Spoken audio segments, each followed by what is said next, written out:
Radio Westeros, Episode 73, Dragons.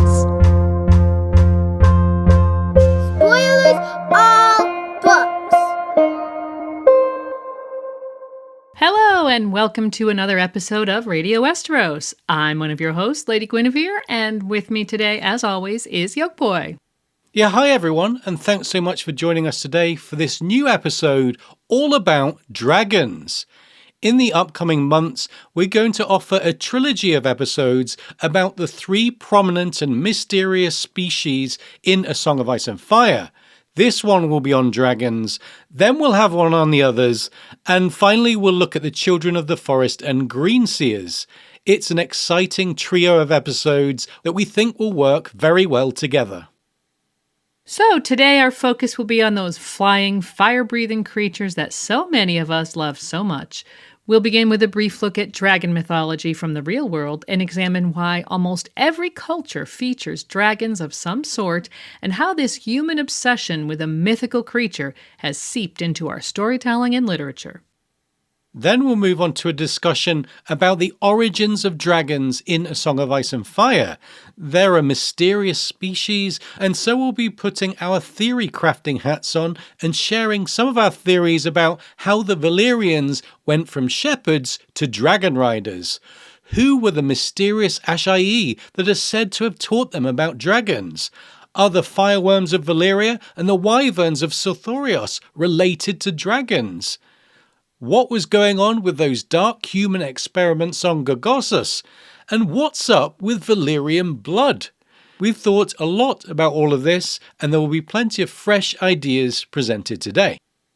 Next, we'll look at the characteristics of George's dragons, hear how he designed his dragons to feel real. Again, there are many mysteries to be explored here, from the eggs to the magic to the bonds they form with their riders. We'll be speculating on the physical, psychic, and fantastical nature of George's dragons. And then we'll focus on the dragons themselves, with an in-depth look at the life and times of the dragons of A Song of Ice and Fire. Want to know what happened when Aeria Targaryen rode Balerion all the way to Valyria?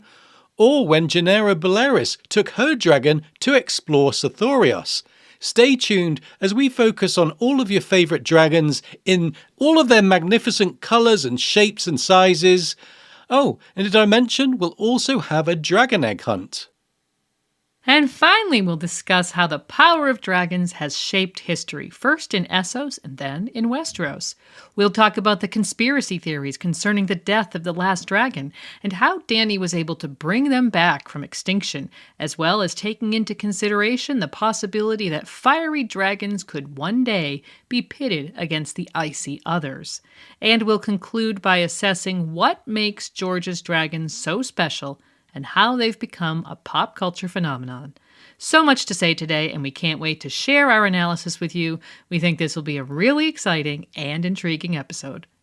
But before we begin, we want to give a quick shout out to our Flaming Lightbringer patron TJ Harrington, our Dragonsteel patron Peter, and our Pale as Milk Glass patrons Alex, Daniel, Chris B. The Song of Ice, Seth, Kelly, Laura, Sister Winter, Multude, John Wigarian, and MT Walls, first of his name, as well as B-Word and Mr. J, the Bear and the Maiden Fair, and Sir Tim of House Jib Jab Hot Dog Shop. House motto, we forge the chains we wear in life. So if you want to support us, head over to patreon.com/Radio Westeros and you could be getting episodes early, personalised shoutouts and more. Thanks to all patrons, we couldn't do this without you. And now, it's time to get started with dragons.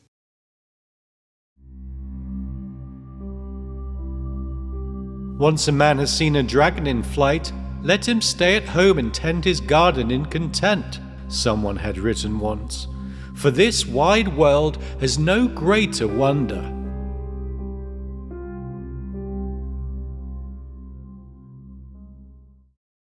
So, let's start at the beginning. What is a dragon? Dragons are giant, reptile-like, legendary monsters.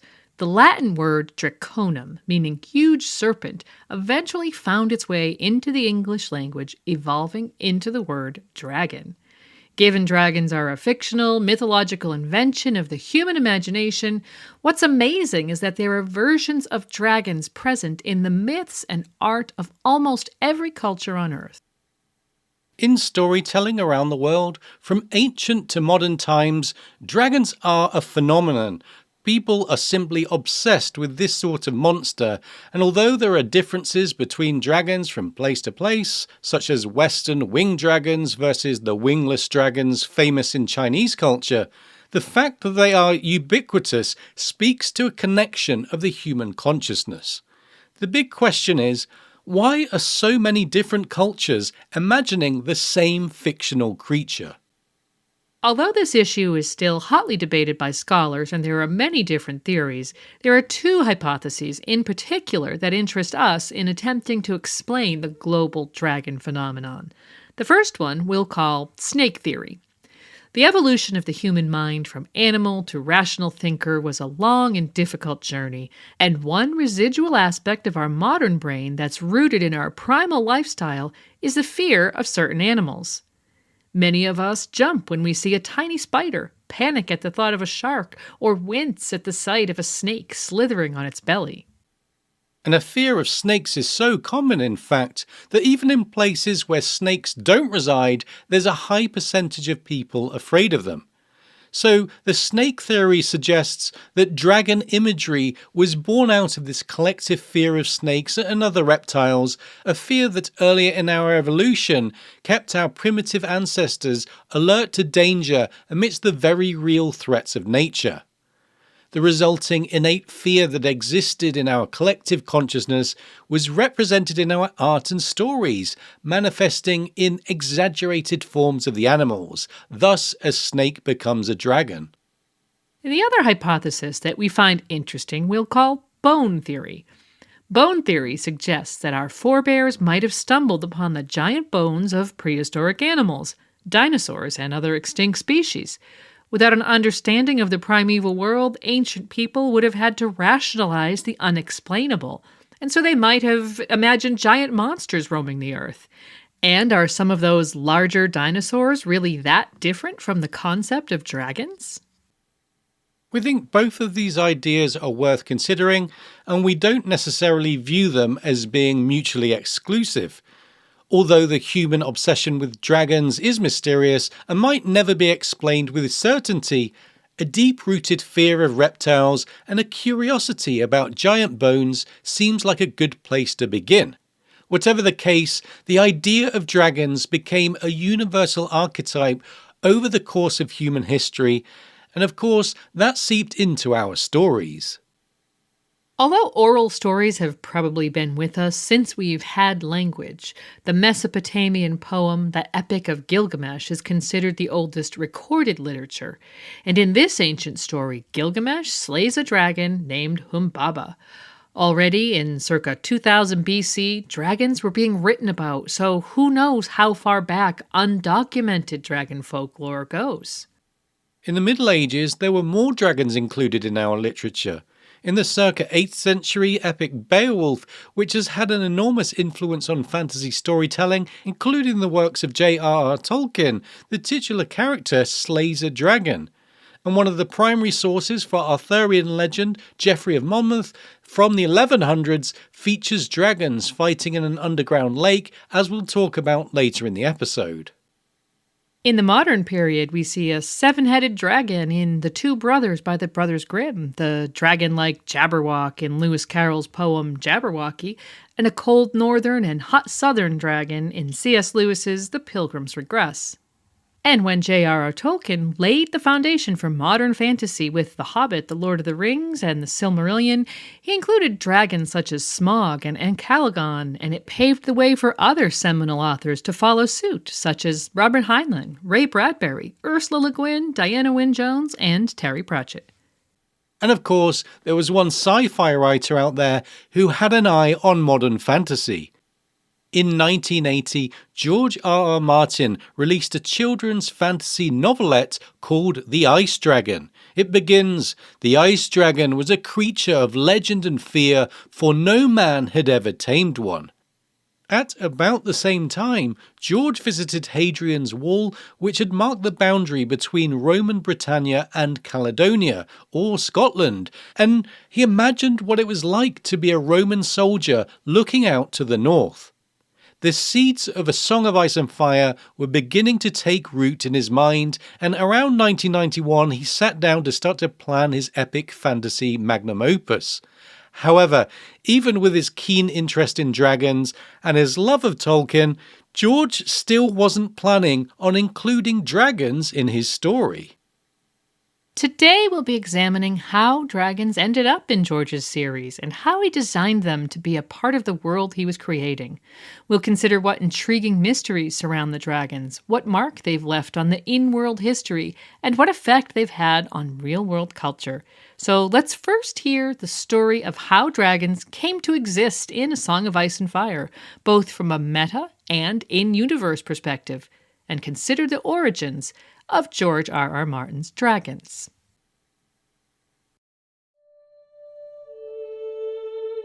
In fragments of Barth's unnatural history as remain, the Septon appears to have considered various legends examining the origins of dragons and how they came to be controlled by the Valyrians.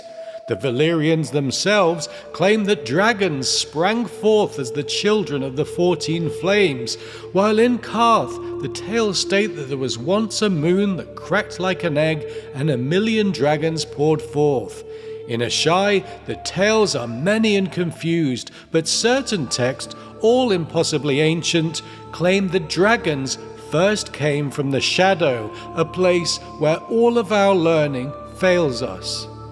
These Ashai histories say that a people so ancient they had no name first tamed dragons in the Shadow and brought them to Valyria, teaching the Valyrians their arts before departing from the annals. Yet if men in the Shadow had tamed dragons first, why did they not conquer as the Valyrians did? It seems likelier that the Valyrian tale is the truest. But there were dragons in Westeros once, long before the Targaryens came, as our own legends and histories tell us. If dragons did first spring from the 14 Flames, they must have been spread across much of the known world before they were tamed. And, in fact, there is evidence for this, as dragon bones have been found as far north as Ib and even in the jungles of Sothorios. But the Valyrians harnessed and subjugated them as no one else could.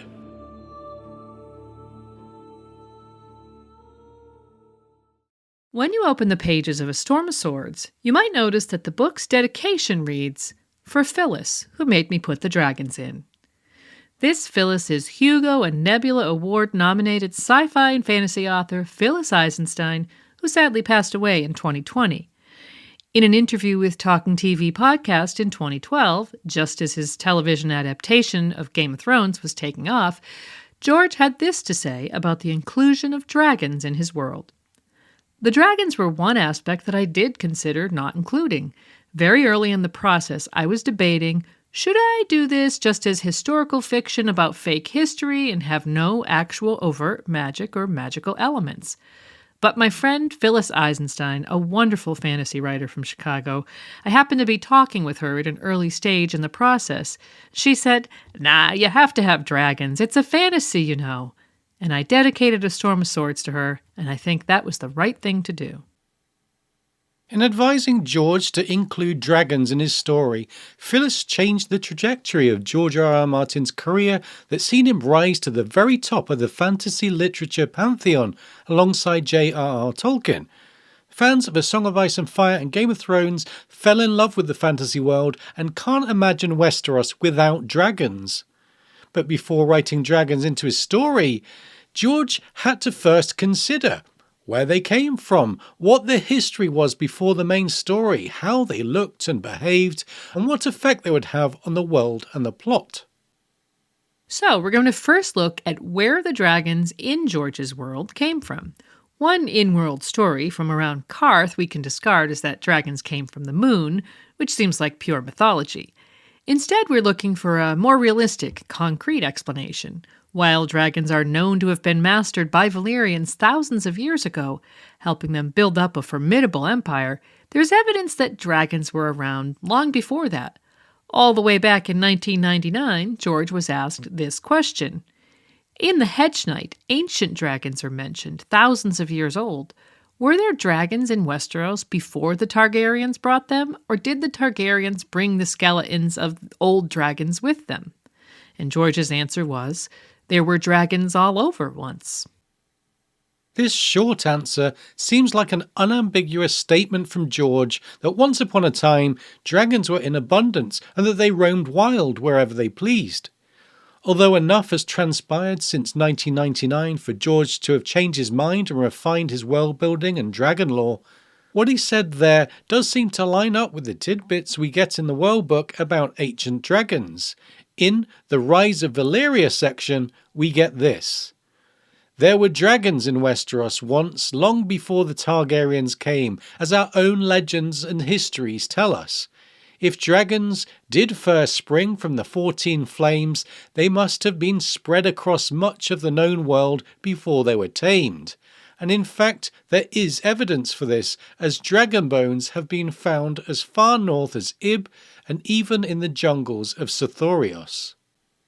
In spite of claims from Sept and Barth that the Valyrians might have actually created dragons, which we'll consider in a minute, Maester Vanyan says in his tome, Against the Unnatural, that there were, quote, certain proofs of dragons having existed in Westeros even in the earliest of days before Valyria rose to be a power. As ever, ancient history is murky in A Song of Ice and Fire. There's contradictory explanations about the origin of dragons, and George has pointed out that trying to comprehend ancient legends in his world is like us trying to understand Noah or Gilgamesh. There's always details lost to history in the retellings, and of course, Westeros doesn't have the scientific standards of proof that we have today. Yet even with our own advancements, we're still arguing about whether dinosaurs had feathers and so on. So Westerosi maesters really are up against it. But what we can do with the information about ancient dragons presented to us, bearing in mind that George is creating these mysteries to get our brains turning, is look for clues across the canon that might give us a better platform from which to draw conclusions. Maybe there's a way to make the contradictory pieces of evidence fit together. So the first thing we should consider is how dragons might have evolved in the wild. Considering all of the creatures we're aware of in Planetos that actually seem to exist, there are two that are mentioned as being possibly related to dragons: fireworms and wyverns. So let's start with fireworms. We first learn about the existence of fireworms when Arya is learning the history of the Faceless Men from the Kindly Man in A Feast for Crows, and he tells her about the awful conditions down in the mines of Old Valyria. Here's the passage. Shafts were cut so low that the slaves could not stand upright but had to crawl or bend, and there were worms in that red darkness too. Earthworms? She asked, frowning. Fireworms. Some say they are akin to dragons, for worms breathe fire too. Instead of soaring through the sky, they bore through stone and soil. If the old tales can be believed, there were worms amongst the 14 flames even before the dragons came. The young ones are no larger than that skinny arm of yours, but they can grow to monstrous size and have no love for men. Did they kill the slaves? Burnt and blackened corpses were oft found in shafts where the rocks were cracked or full of holes. Yet still the mines drove deeper. Slaves perished by the score, but their masters did not care. So this is a short passage, and it's all we really learn about fireworms, but this information is priceless. First off, the location of the fireworms is very interesting. They live and burrow around the 14 Flames, the volcano range that Valyria was built around. Given that these volcanoes are noted numerous times in the World Book as being the possible place of origin for dragons, with, quote, the Valyrians themselves claiming that dragons sprang forth as the children of the 14 flames, we have our first strong correlation between fireworms and dragons. Next, there's the details that fireworms are said to be akin with dragons, that they breathe fire and that they grow to monstrous sizes.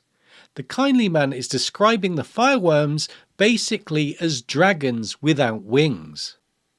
The concept of fireworms being wingless dragons that happen to live in the same location that dragons are rumored to originate from gets even more interesting when we consider that the other beast mentioned as being kin of dragons are wyverns. Here's what we know about wyverns from the World Book, from the section on Sothorios. Most terrible of all are the wyverns, those tyrants of the southern skies, with their great leathery wings, cruel beaks, and insatiable hunger.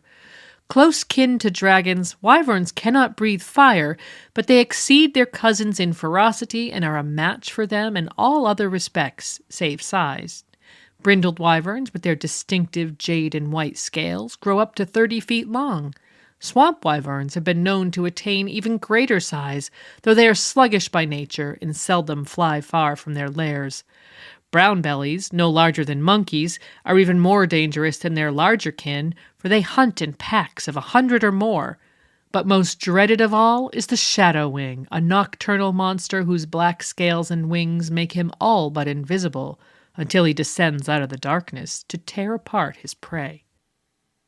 So down in Sothorios, we have dragonkin creatures that look and act like dragons. While they cannot breathe fire, they can fly.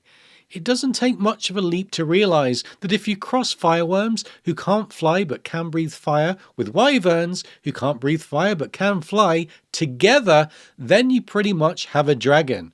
We think it's very possible that this is how dragons came into existence, the crossbreeding of fireworms and wyverns.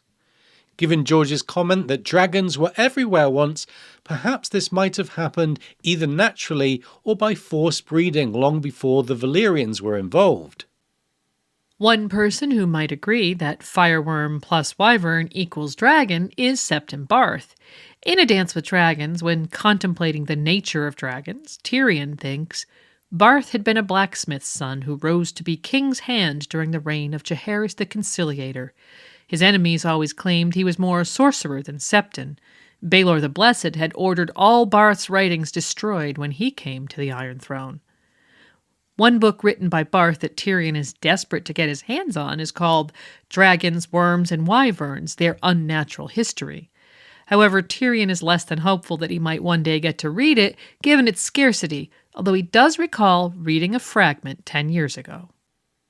But in the context of our discussion, the title alone, Dragons, Worms and Wyverns, Their Unnatural History, should give us pause for thought, and perhaps we don't need to read it all to understand what it's about. In Fire and Blood, we learn that Barth wrote Unnatural History after treating Princess Aeria Targaryen following her return from Valyria, something we'll elaborate more upon later. It says, the horrors he had witnessed had a profound effect upon the Septon, however, exciting the very hunger for knowledge he called my own abiding sin. It was subsequent to this that Barth began the researches and investigations that would ultimately lead him to write Dragons, Worms and Wyverns, Their Unnatural History, a volume that the Citadel would condemn as provocative but unsound, and that Baelor the Blessed would order expunged and destroyed. From what we know of his tome, from details included in the World Book, Septon Barth speculated that, quote, the blood mages of Valyria used wyvern stock to create dragons, though the blood mages were alleged to have experimented mightily with their unnatural arts. This claim is considered far-fetched by most maesters. So, while Barth might agree that, somehow at least, dragons can be traced to wyverns and fireworms, something he doesn't agree with us on is time frame. As we've highlighted, George himself talked about ancient dragons being everywhere, and in universe, Maester Vanyan gives further evidence that they existed well before Valyria, yet Barth seems to insist that Valyrians created or engineered them. Given that the Valyrian Empire came into existence some 5,000 years ago, Barth is definitely at odds with common thinking here. And to further complicate matters via the mists of time, there's another school of thought that purports dragons in fact first came from Ashai by the Shadow. Maester Yandel writes in the World Book, "In Ashai, the tales are many and confused, but certain texts, all impossibly ancient, claim that dragons first came from the Shadow, a place where all of our learning fails us. These Ashai histories say that a people so ancient they had no name first tamed dragons in the Shadow and brought them to Valyria, teaching the Valyrians their arts before departing from the annals." Yandel then raises a good point when he asks why the men in the Shadow, if they had tamed dragons first, didn't conquer as the Valyrians did. Altogether, we have three schools of thought that dragons either A, evolved naturally, probably as a result of fireworms and wyverns mating, and Valyrians found some of these in the 14 Flames, B, the Valyrians created dragons, probably by using fireworm and wyvern stock, perhaps with a touch of blood magic, or C, that dragons originally came from beyond Ashai and were first tamed by an ancient people. Having various possibilities muddies the water and leaves us without a definitive answer on the origin of dragons, and we all know how much George loves to infuse his world with mysteries like this. Perhaps we'll never know the absolute truth, but of course we can speculate, and it's a lot of fun to engage with his world like this. Given George is a crafty old fox, one possibility is that he's sprinkled an element of truth in the different schools of thoughts, and so maybe there's a way we can merge together these seemingly disparate ideas into one all-encompassing theory. Of course, we'd have to go well into speculation territory to do that, but as we said, it's fun to theorize, so allow us some creative freedom and let's give it a go. So, in trying to make the three schools of thought agree, we need to acknowledge that seemingly opposing theories could actually all be true at the same time. Perhaps dragons evolved naturally from the unions of fireworms and wyverns in a volcanic region, or were force-bred by ancient peoples and dragons came into existence, roamed free, and flew all over the place from Ibn to Sithorios. But what if they began to die out? What if their population was naturally in decline, or there was some event that killed them off? For example, what if they had an adverse reaction to the long night, which we know occurred well before the beginning of the Valyrian Empire?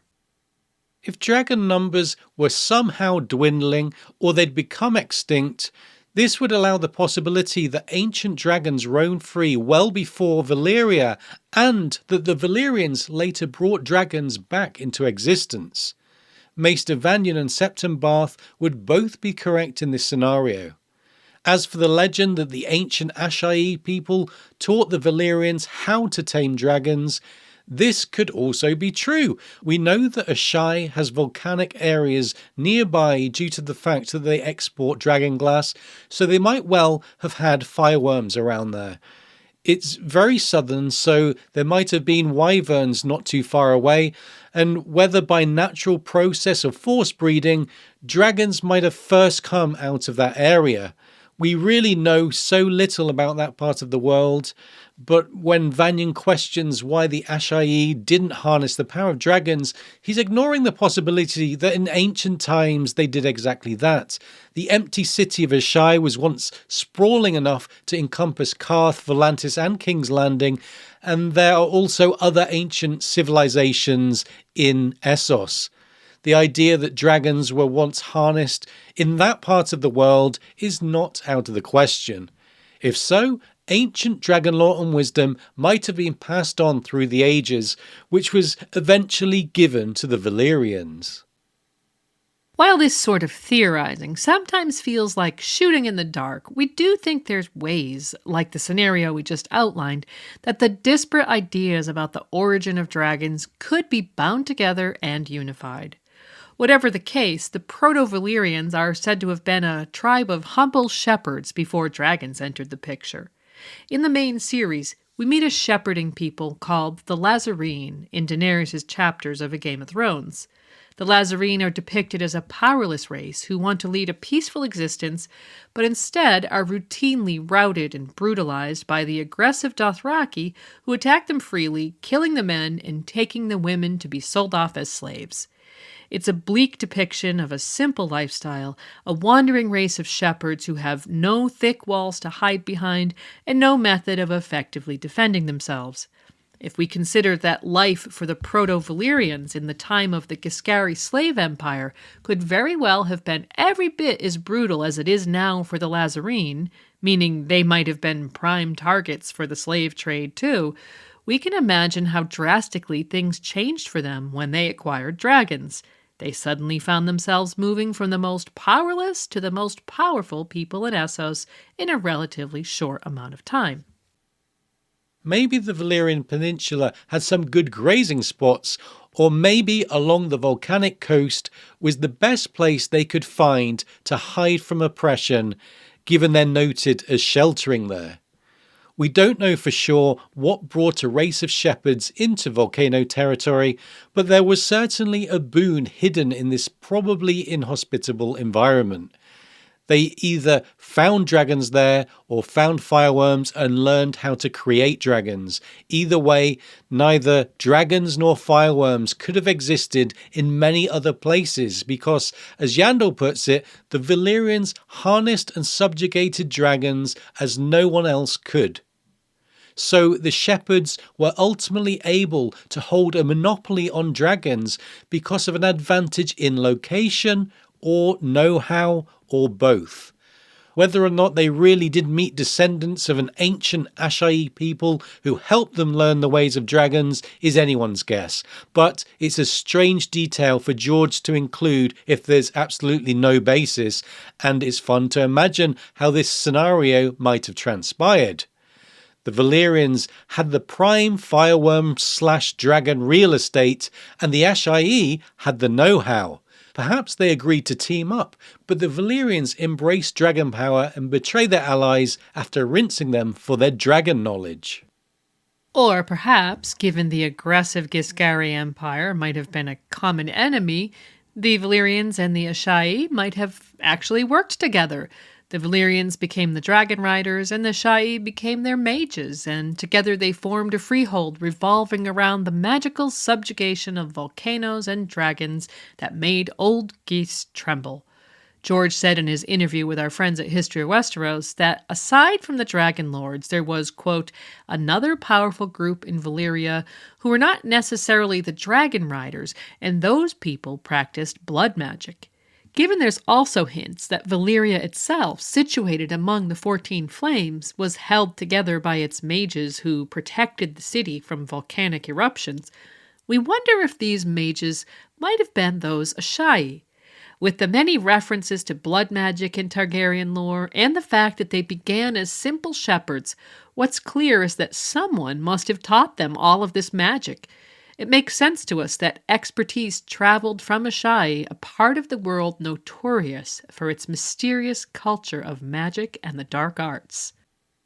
And by all accounts, Valyrian expertise did at some point shift from sheep tending to blood magic, which is quite an arc, so let's consider the blood magic aspect of their culture for a moment, because it goes hand in hand with their dragon culture.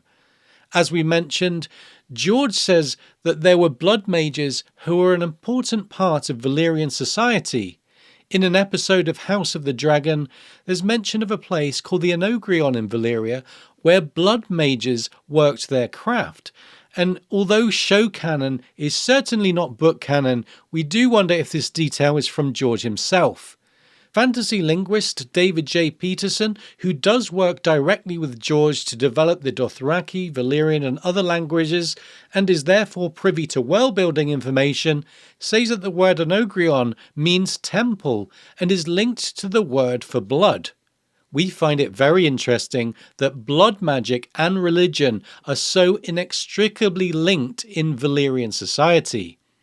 Peterson added that anogrion is an old word related to even older practices, and you have to consider what these ancient practices were and how blood magic connects to dragons in Valyria. Yeah, if Valyrians are connected to blood magic and Valyrians are also connected to dragons, how does blood magic connect to dragons? With such an emphasis on fire and blood magic in Valyrian culture, we would find it hard to believe that they had not been experimenting with dragon's blood too. We know little of the precise nature of Valyrian magic, so we do have to use our imagination and attempt to fill in the blanks ourselves. However, the one Valyrian magical process we do know a small bit about does involve dragons. Valyrian steel is a fantasy form of Damascus steel that was used primarily to forge blades that were stronger, lighter, and sharper than other metals. While the finer details of the forging of Valyrian steel remains a mystery, it does seem that dragons were employed. In Daenerys 10 of A Game of Thrones, Dany tells Jorah that one day you shall have from my hands a longsword like none the world has ever seen, dragon forged and made of Valyrian steel. And at Bubonicon in 2013, George himself said that Aegon the Conqueror was cremated on the pyre along with Blackfire. Aenys retrieved the blade from the ashes, unharmed of course, having been forged with dragon fire. Given that this process sounds more like fire magic than blood magic, as does the purported ability of their mages to control the 14 flames, this still leaves question marks over what they were doing with their blood mages. As Marwyn the Mage says to Samwell in A Feast for Crows when sat round a magical Valyrian glass candle that he lit with bloody hands, all Valyrian sorcery was rooted in blood or fire.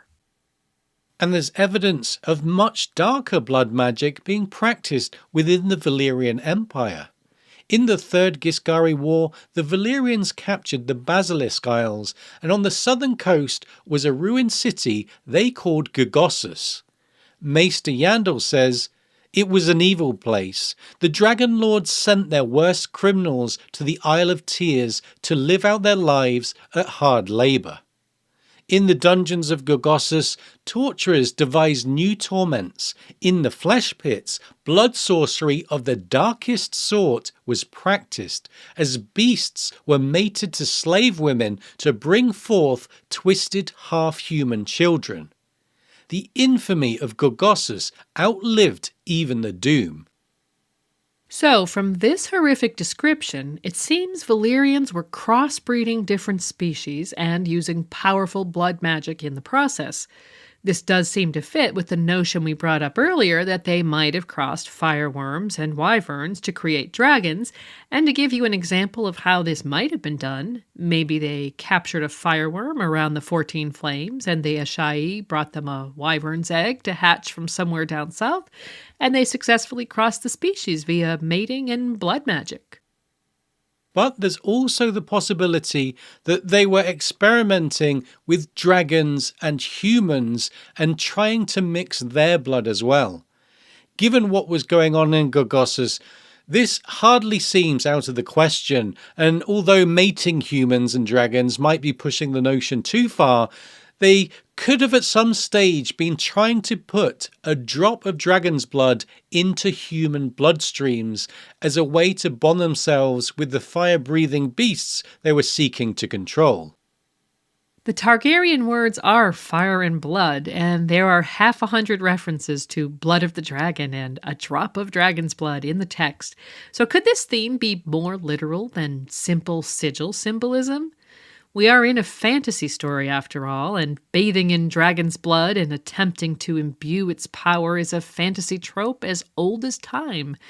In the German epic fantasy poem, The Song of the Nibelungs, written all the way back in the 1200s and represented pictorially in runestones hundreds of years before that, heroic character Sigurd kills the dragon Fafnir and then bathes in its blood to change his skin so that he could not be wounded anymore. These types of legends have endured for centuries, and we're sure George would be well aware of them. In universe, Valyrians have a close association with dragons and seem to have mastered them and built an empire around their power. We know that Targaryens have magical and prophetic dragon dreams that seem to be innate, the existence of which have never been explained. We should be questioning why Targaryens have them. Daenerys the Dreamer's dragon dreams were so accurate that she was able to save her family from the cataclysm of the Doom, and so the entire history of Westeros was shaped by prophetic Targaryen dreams. Where do they come from? Why is there magic innate in Targaryens that's left unexplained? Then there are the strange Targaryen babies. In A Game of Thrones, Daenerys gives birth to Rhaego, who dies in the process. Miri Mazdur describes the baby like this: "Twisted, I drew him forth myself. He was scaled like a lizard, blind, with the stub of a tail and small leather wings like the wings of a bat." Many readers had assumed this was either a result of Miri's magic or Miri exaggerating to rub salt in Dany's wounds, until we learned about other Targaryen babies with similar dragon-esque deformities. When the historical novella The Princess and the Queen was released in 2013, readers were shocked to learn of the similarities between Rhaego and Daemon and Rhaenyra's stillborn daughter Visenya. Here's the description. "When the babe at last came forth, she proved indeed a monster, a stillborn girl, twisted and malformed, with a hole in her chest where her heart should have been, and a stubby, scaled tail." And Daemon and Laena Velaryon also had a stillborn son, noted to be twisted and malformed, and of course we get similar descriptions from the results of Valyrian breeding experiments and blood magic as previously outlined. Finally, there's a theme of Targaryens practicing intermarriage and incest. Some readers had assumed that this was down to Targaryen narcissism. While they do often view themselves as above others and even as demigods sometimes, there are comments from George that confirm this wasn't the reason why they chose to keep inbreeding. In an interview with 92Y in 2014, George said this: "Targaryens were interlopers from another culture, and they had some unique factors that didn't necessarily fit into the mainstream of the other Westerosi lords, such as their traditional incest, which was part of keeping the bloodline pure so they could better control the dragons." And getting back to his responses to History of Westeros about Valyrians, we can control dragons. We don't want to lose that ability. Not everybody can do that. So we better keep it in the family, so to speak, or at least with the other dragon riding families. So given these two quotes were offered by George himself, with no maester's conceit or unreliable narrator in sight, it seems to be confirmed that Valyrian blood does have some sort of magical quality that enables them to control dragons.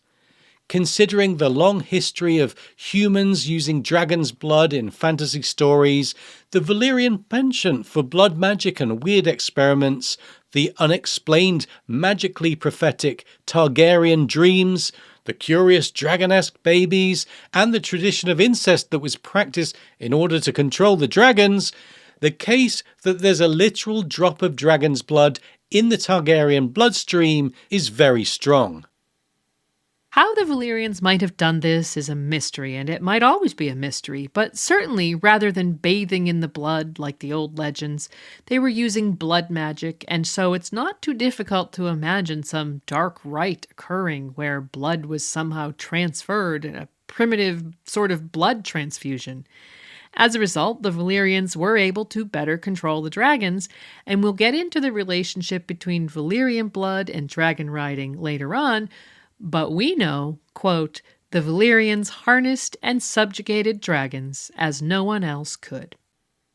But certainly having a drop of magic in their blood doesn't make them better than anyone else. They simply have access to power that others don't, yet that advantage is wholly dependent on the existence of dragons. Following the demise of dragons, Targaryens are soon proven to be as human and vulnerable as everyone else, and Robert Baratheon realized quickly that he could overthrow their dynasty with the raw power of his warhammer. Still, the notion of magical bloodlines doesn't sit well with some readers, but this is fantasy, and this is a story that already presents a cast of characters benefiting from the magic in their blood. When Jon Snow wargs ghost, in fact, all 6 Stark kids are confirmed to be wargs, or when Jojen Reed green dreams, or when Bran begins to see through the weirwood net.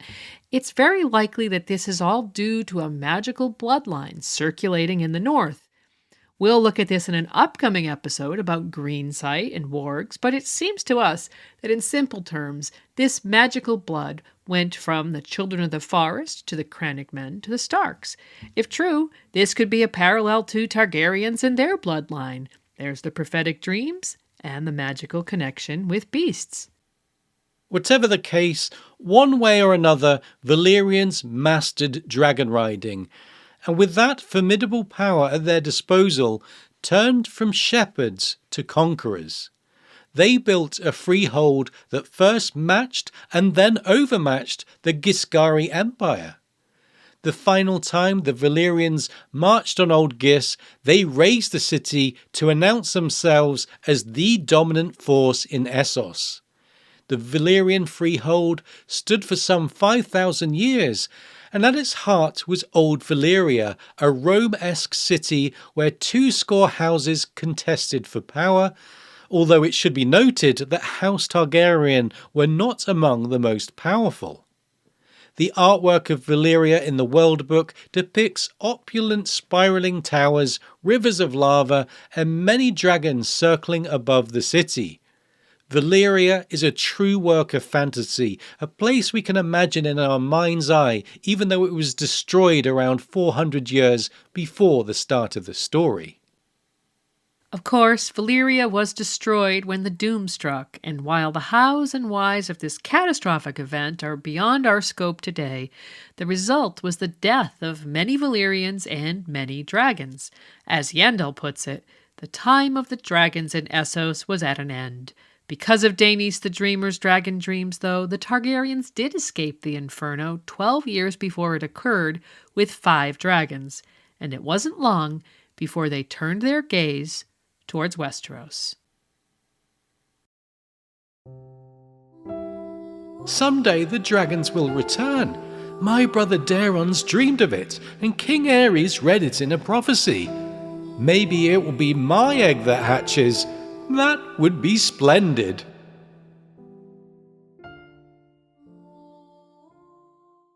When George decided to include dragons in his fantasy story, he had to consider not only their role in the story, but what they were going to look like, how they were going to behave, how they bred, and so on. Given there were no real dragons to base them on, George had to look to other fantasy stories to help define what he did and didn't want his dragons to be.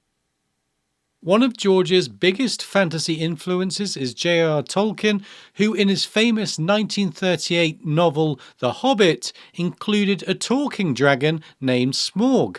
On this occasion, George decided not to follow in the path of his idol and present dragons of this level of intelligence. He told fans at a New York Comic-Con that although A Song of Ice and Fire dragons are intelligent, they cannot speak and will never evolve into the sort of dragons we see in Tolkien or Le Guin. Drogon is never going to share witty aphorisms with Dany. The Targaryens rule by fire and blood, and that is what the dragons represent in the story. So, if George was looking away from Tolkien and Le Guin in search of a more primal sort of dragon, where was he looking? Of course, as we outlined earlier, there's no end of dragon lore and culture and storytelling, but there is one dragon in particular that seemed to have caught George's eye. In the 1981 fantasy adventure movie Dragon Slayer, the post-Roman kingdom of Erland is tormented by an antagonist dragon called Vermithrax Pejorative. Vermithrax is 400 years old, and a lot of effort was poured into making the dragon sequences as stunning as possible. George was evidently impressed, and in a comment on his blog in 2016, named Vermithrax Pejorative as the best dragon ever seen on TV. One of the crucial elements of Vermithrax's design that seems to have influenced George is the fact there's only 4 limbs on the dragon, with the front 2 being wings. This design stands in contrast with many well-known dragons such as the one on the Welsh flag, but George prefers his dragons this way. He said this in 2007, "My dragons have no front limbs, just rear legs and wings. Although the traditional depiction of dragons as 6-limbed creatures has become a staple of fantasy, the fact that no animal in nature has ever evolved in such a way always bothered me." And he added on his blog that 4 legs looks absurd. The front legs should be wings, as in bats and pterosaurs. With the basic shape of the dragon settled, George added more details, like scales that are fireproof and harden with age to provide a greater layer of defense to the internal musculature, and horns to make the dragons look more ferocious. When they're first born, dragons obviously start off small, and there's a great early description in the first Daenerys chapter of A Clash of Kings. The dragons were no larger than the scrawny cats she had once seen skulking along the walls of Magister Illyrio's estate in Pentos, until they unfolded their wings. Their span was 3 times their length, each wing a delicate fan of translucent skin, gorgeously colored, stretched taut between long, thin bones.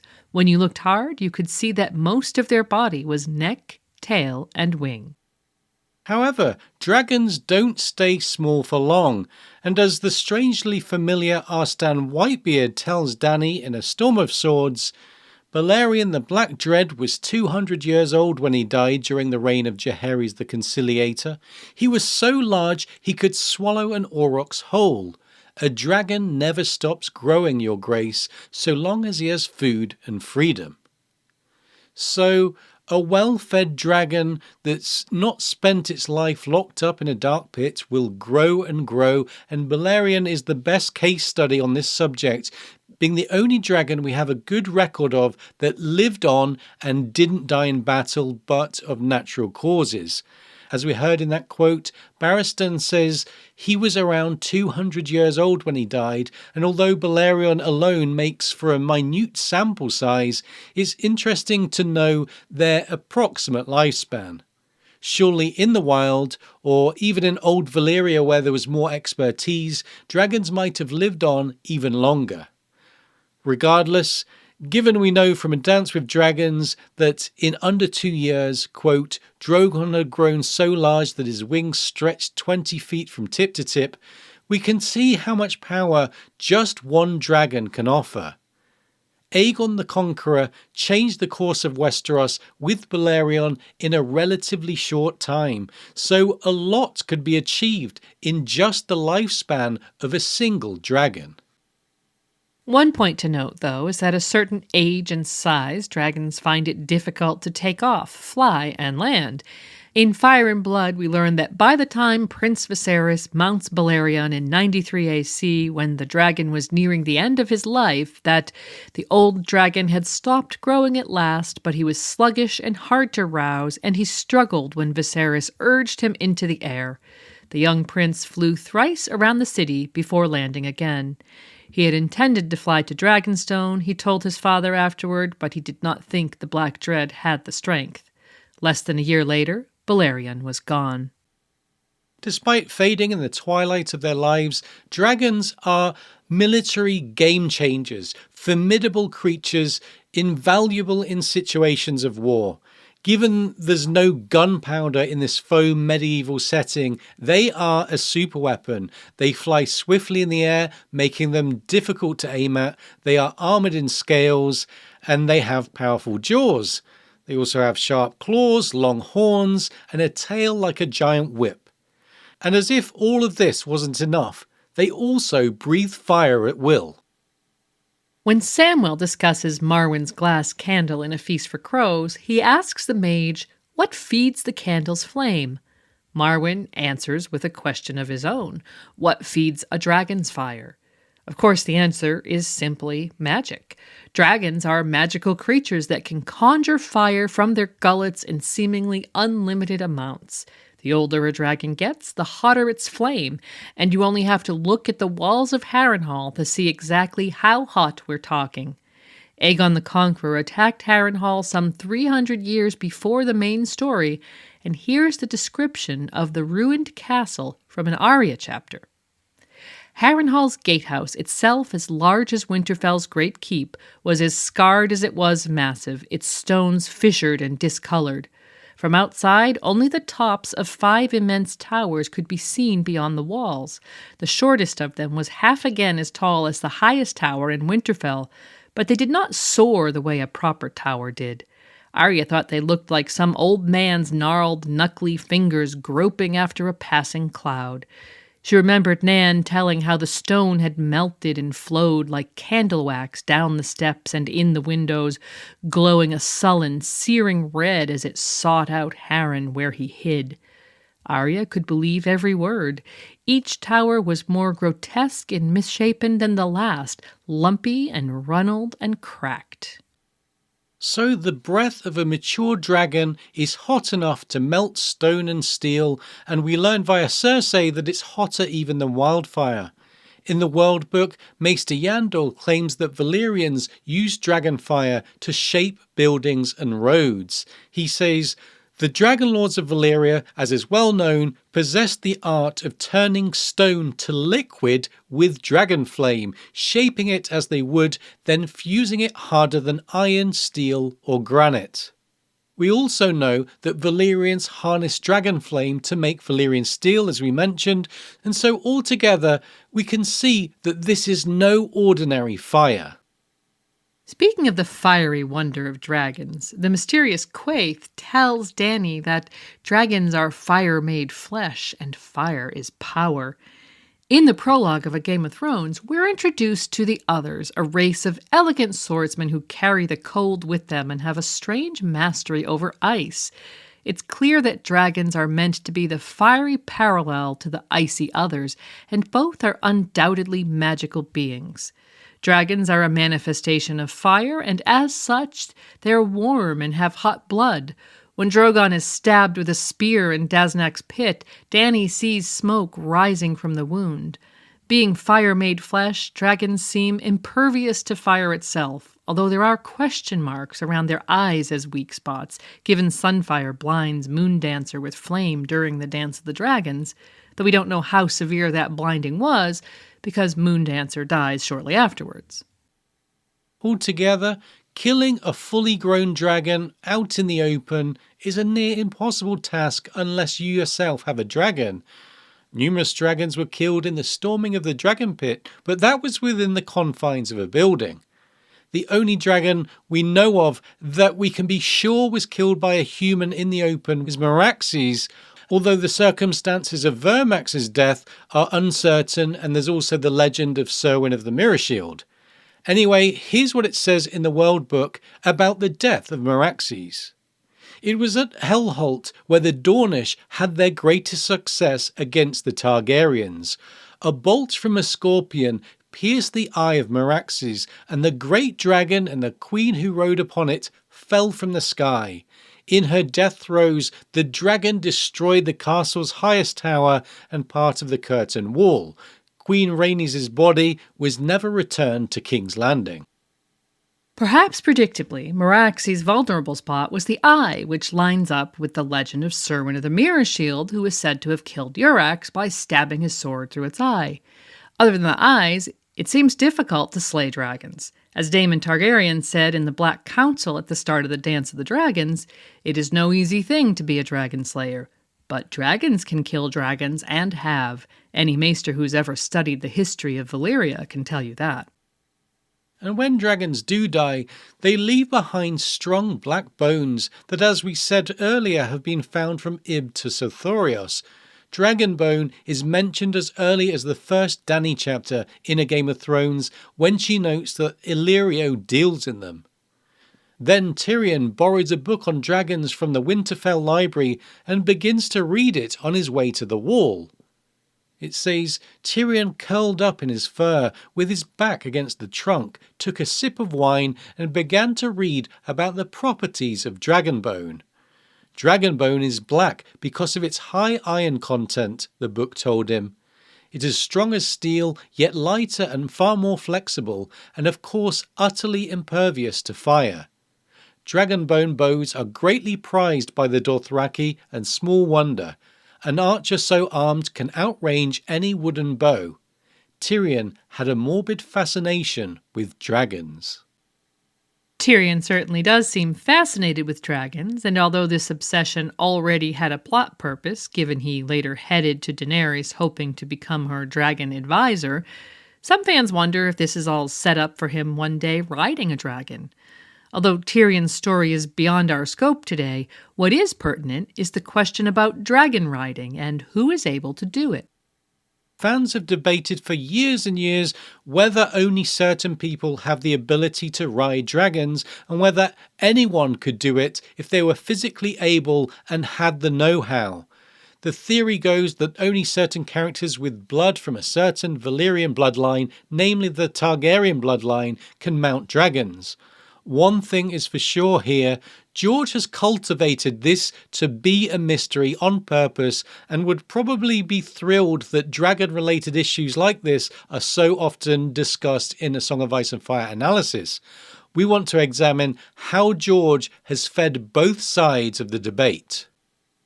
We'll get to George's comments on the matter soon, and some of them we've already been through in the previous segment, but first let's look at the text. We know there were many dragon riders in Valyria, and that there was definitely strange blood magic being practiced at the heart of that society. The Doom wiped out the city, and George has confirmed that, quote, the Targaryens were the only nobles with dragons who escaped the destruction of Valyria. After heading west, the Targaryens conquered Westeros with dragons and then continued to ride them for generations. In the time before we get to the Dance of the Dragons, nobody without Targaryen blood had ridden a dragon in Westeros. But on the flip side, nobody else had been allowed to. The Targaryens had, though, been continuing their practice of intermarriage and incest to keep their bloodlines pure wherever possible. But during the Dance of the Dragons, there's an excess of dragons and a shortage of riders. In 2013, George released the novella The Princess and the Queen, where we first learned of the word dragon seeds. Dragon seeds are the illegitimate children of Targaryens and their descendants that existed mainly on Dragonstone.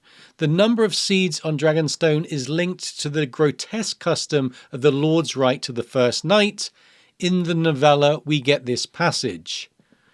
Though this custom was greatly resented elsewhere in the Seven Kingdoms by men of a jealous temperament who did not grasp the honour being conferred upon them, such feelings were muted upon Dragonstone, where Targaryens were rightly regarded as being closer to gods than the common run of men. Here brides thus blessed upon their wedding night were envied, and the children born of such unions were esteemed above all others.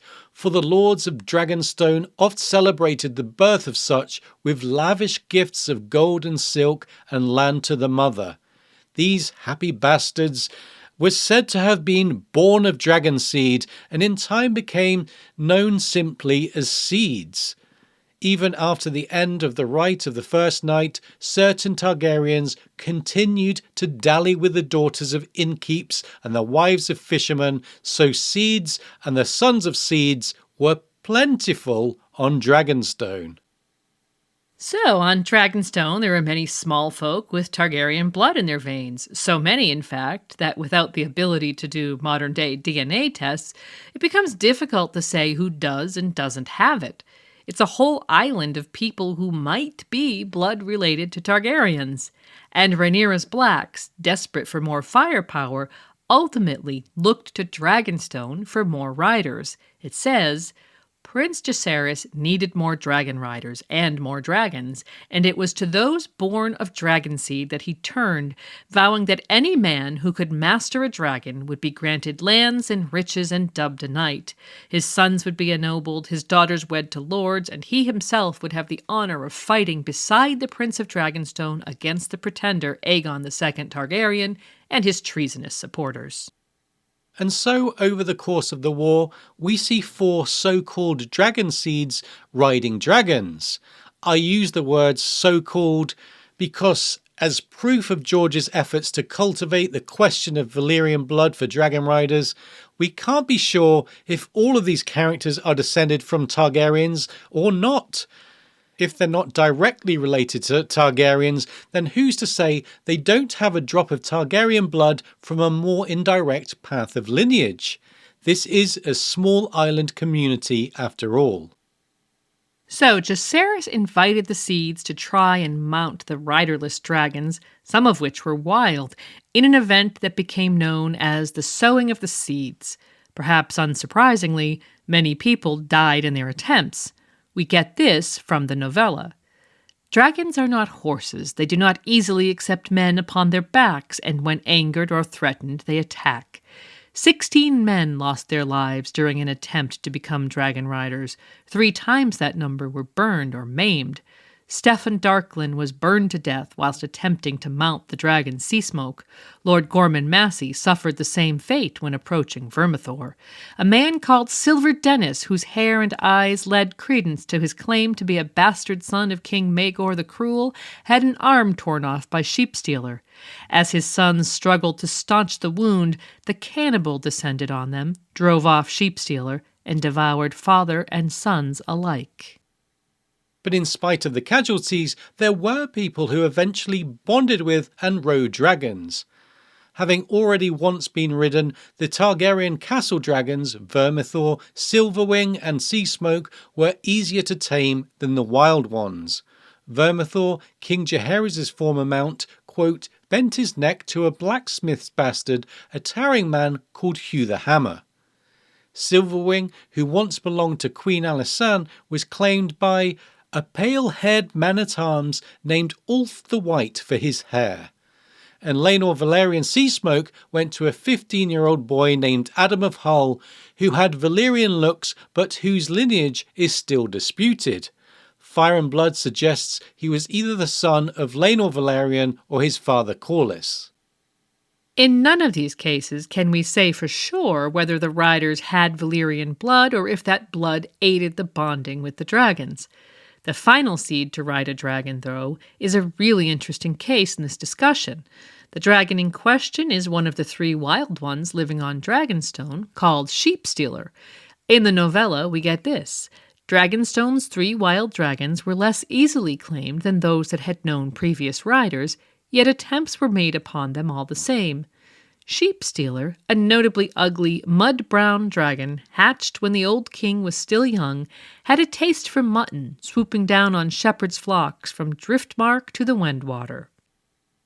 Sheepstealer is noted to have caused more casualties in the sowing than the 3 castle dragons combined, and so the Blacks must have been wondering how they would ever find a dragon rider for any of the wild dragons.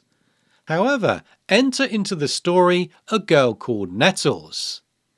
In the end, the brown dragon was brought to heel by the cunning and persistence of a small brown girl of 6 and 10 named Nettie, who delivered him a freshly slaughtered sheep every morning until Sheepstealer learned to accept and expect her.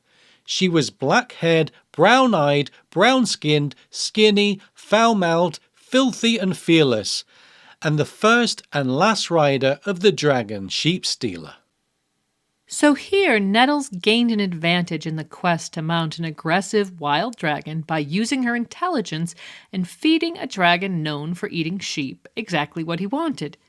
No doubt the sheep and the gradual familiarity helped to disarm Sheepstealer, and when this novella came out, some readers were wondering if this proved dragon riders was less about blood and more about technique.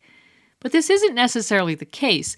While technique definitely helped here, Nobody knows about Nettie's blood beyond Mushroom saying that she's the bastard of a sex worker. She's from Dragonstone, and therefore there's every chance she's a seed with Targaryen blood of some sort, and there's even a suggestion in Fire and Blood that she could be Daemon Targaryen's daughter. Like every other example, we simply don't know, and it feels very much like George stirring the pot in this discussion. He's saying, here's a dragon rider using her intelligence to mount a dragon, but I'm also going to make it very possible that she's a seed. Since 2014, though, George has made pertinent comments that we covered in the earlier segment.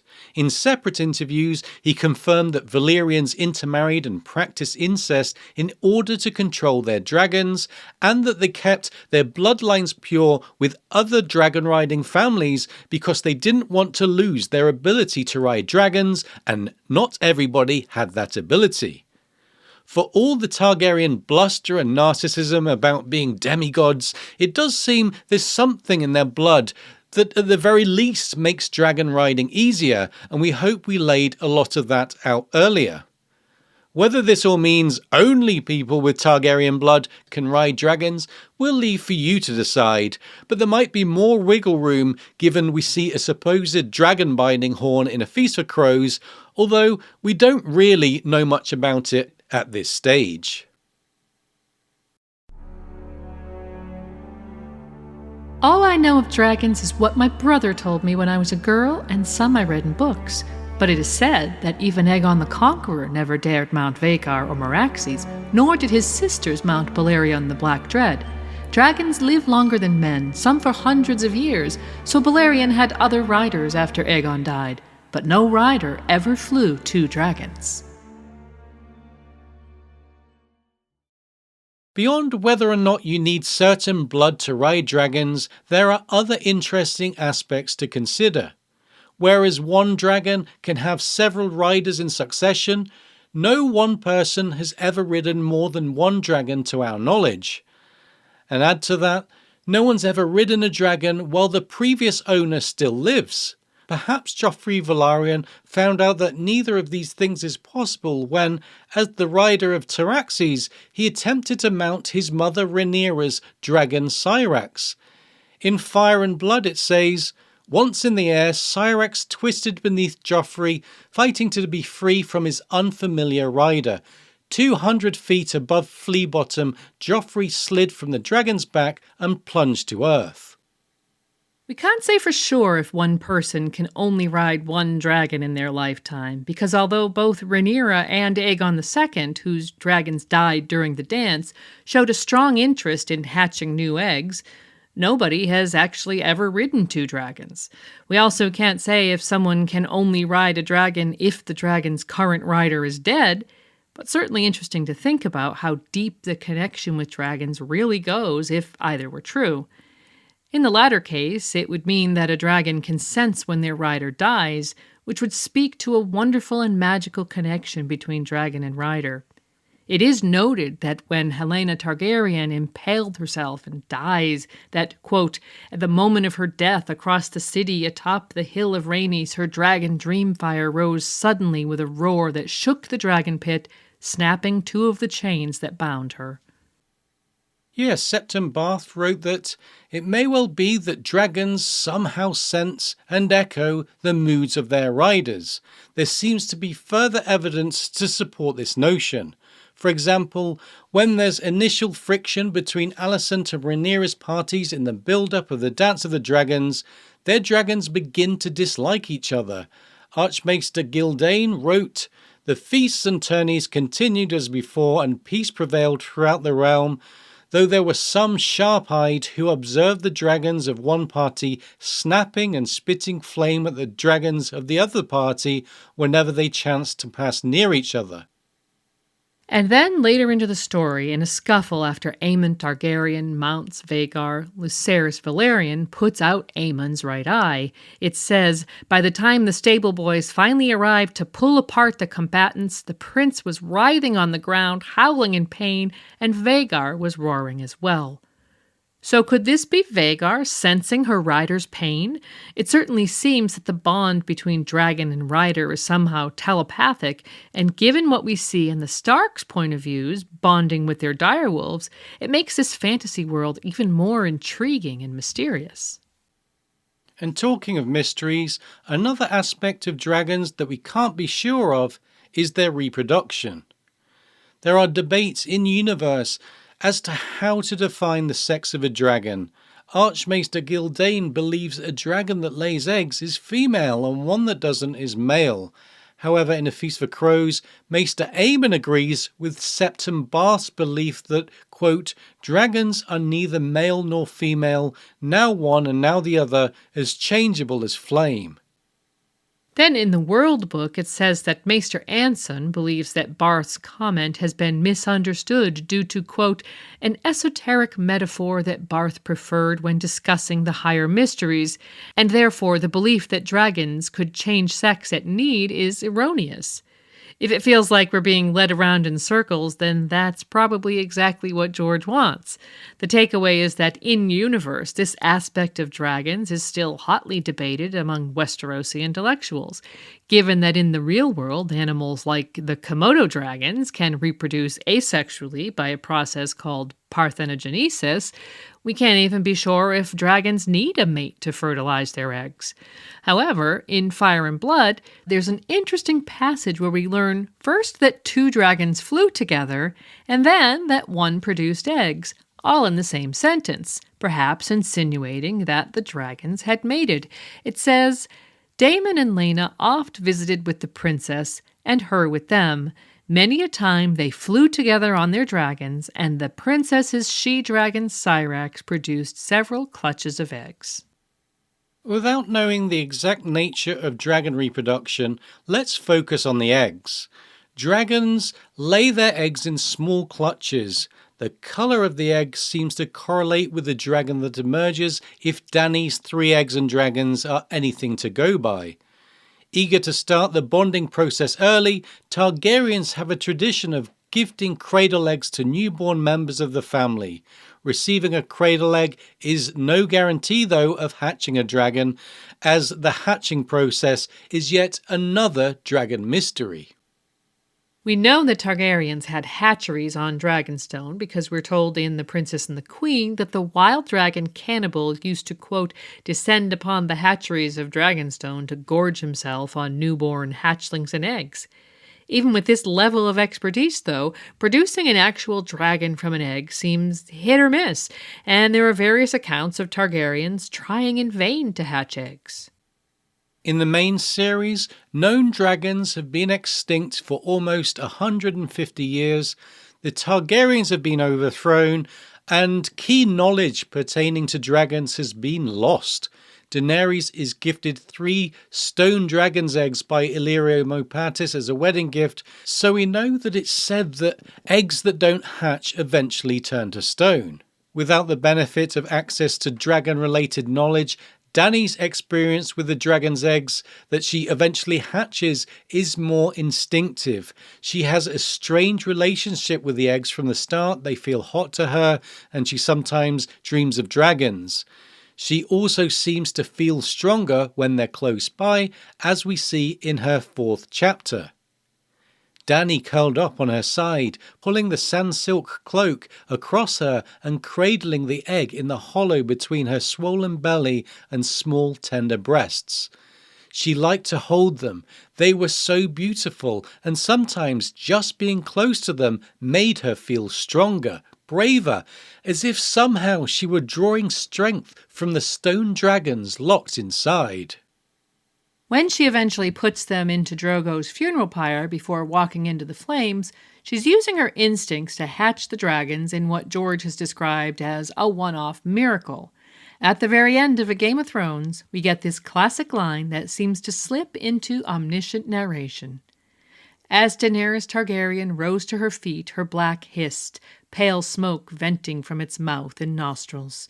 The other 2 pulled away from her breasts and added their voices to the call, translucent wings unfolding and stirring the air, and for the first time in hundreds of years, the night came alive with the music of dragons.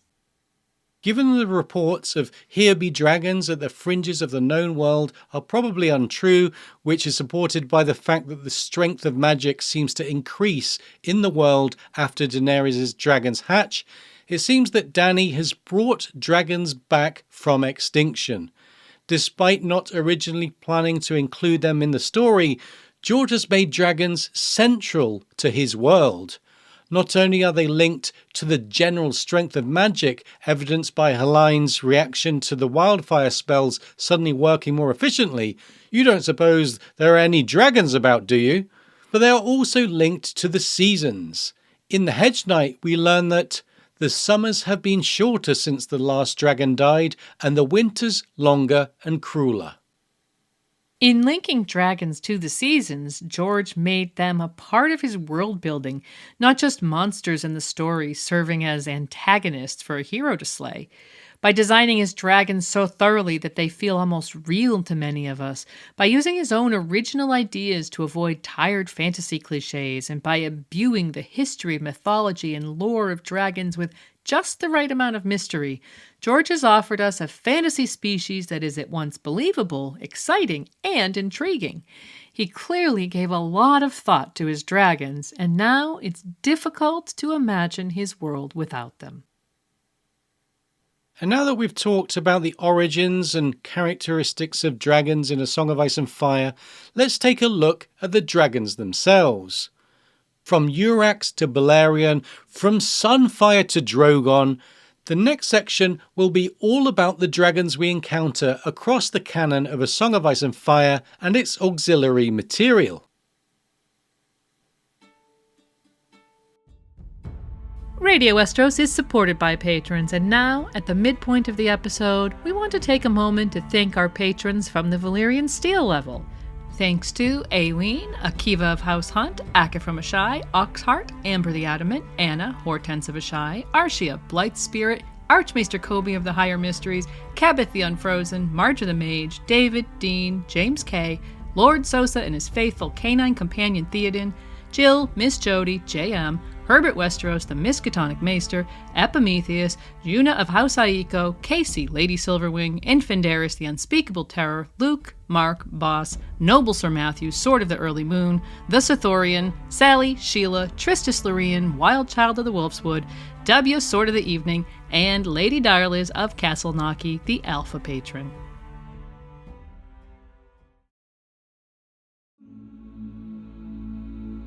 There were more dragons than ever before as well, and several of the she-dragons were regularly producing clutches of eggs. Not all of these eggs hatched, but many did, and it became customary for the fathers and mothers of newborn princelings to place a dragon's egg in their cradles, following a tradition that Princess Rhaena had begun many years before. The children so blessed invariably bonded with the hatchlings to become dragon riders. As we've said, George once stated that there were dragons all over once, and in the World Book there's evidence of dragons in Ib, Yeti, and Sithorios, not to mention ancient stories of dragons from places as diverse as Westeros, Ashai, and Karth. In Yeti, one of their fabled god emperors, the Yellow Emperor Chai Duk, is said to have married a Valyrian noblewoman who brought a dragon to his court, while in Karth, dragons are important enough to warrant their own legendary origin story, one that is also a prophecy. Dragons came from the moon. Once there were 2 moons in the sky, but one wandered too close to the sun and cracked from the heat. 1,000 dragons poured forth and drank the fire of the sun. That is why dragons breathe flame. One day the other moon will kiss the sun too, and then it will crack, and the dragons will return. And Westeros has its own legendary dragons. The quite Arthurian-sounding Sir Galadon of Morn, who was beloved of the maiden, had a magic sword called the Just Maid, which he used only 3 times in his life, including once to slay a dragon. On the other hand, according to Nimble Dick Crab, one of the heroes of Cracklaw Point, known as Crackbones, was able to defeat a dragon with his bare hands. Crackbones fought a dragon too, but he didn't need no magic sword. He just tied its neck in a knot, so every time it breathed fire, it roasted its own arse. There were legendary dragons in the Reach, notably at Battle Isle at the mouth of the river Honeywine. These dragons were apparently slain or otherwise vanquished by the first Hightowers, settlers who arrived in Westeros thousands of years ago, possibly even predating the First Men. Davos the Dragon Slayer was also from the Reach, as was Serwyn of the Mirror Shield, who we mentioned earlier. Serwyn lived during the Age of Heroes and, in a move that seems inspired by the Greek myth of Perseus and Medusa, used a polished shield to fool the dragon Euryx into not noticing his approach so that he could get close enough to thrust a spear into the beast's eye. Even the North and the Iron Islands have their dragon legends. The Ironborn speak of Naga, a sea dragon who fed on krakens and leviathans and was the bane of islands.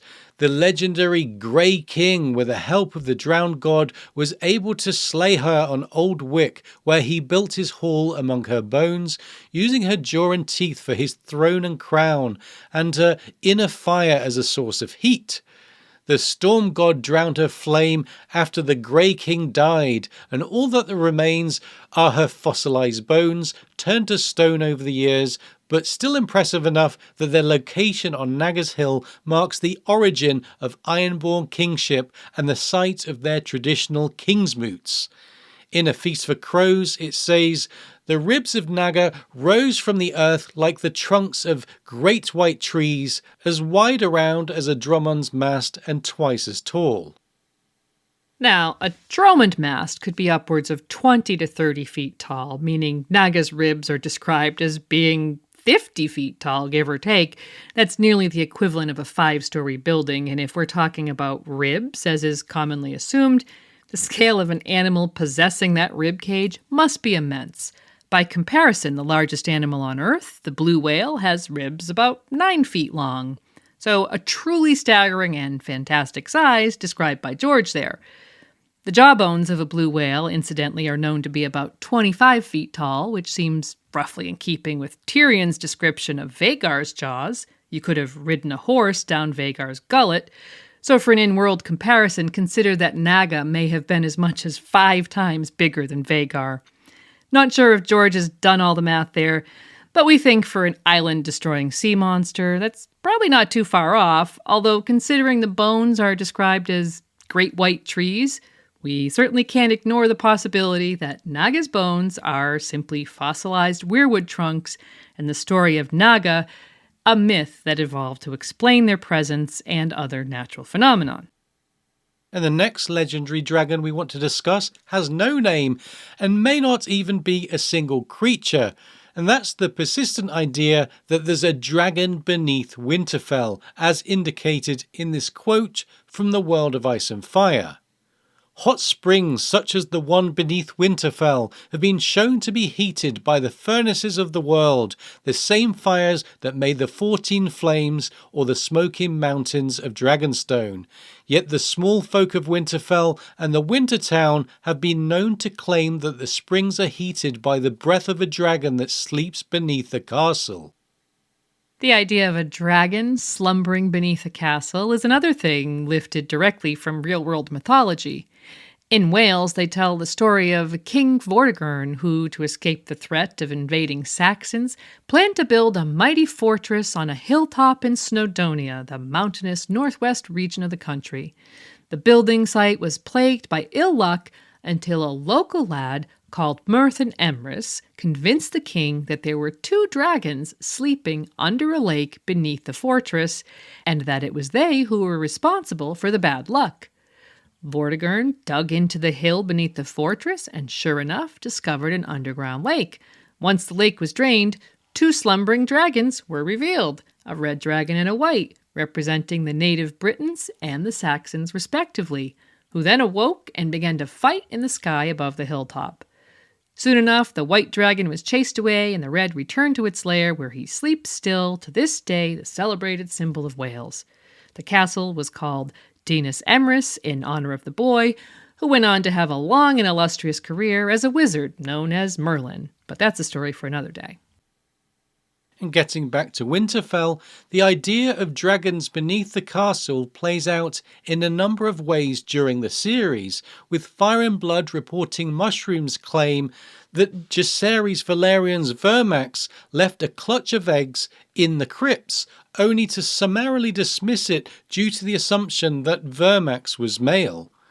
And Bran Stark, through his wolf Summer's eyes, sees something that sounds like a dragon in the sky above the castle after it's torched by Ramsay Bolton. It says, "The smoke and ash clouded his eyes, and in the sky he saw a great winged snake whose roar was a river of flame. He bared his teeth, but then the snake was gone." And of course, we assumed that the wolf was seeing the fire that burned the castle and correlating the shapes of the dancing flames with a living creature. But the imagery is undoubtedly that of a dragon, and the imagery is what matters. The continuing association of Winterfell with a dragon slumbering beneath its walls, whether real or symbolic, is truly fascinating in light of the very strong Arthurian parallels of such a tale and in the story of Lyanna Stark and her son.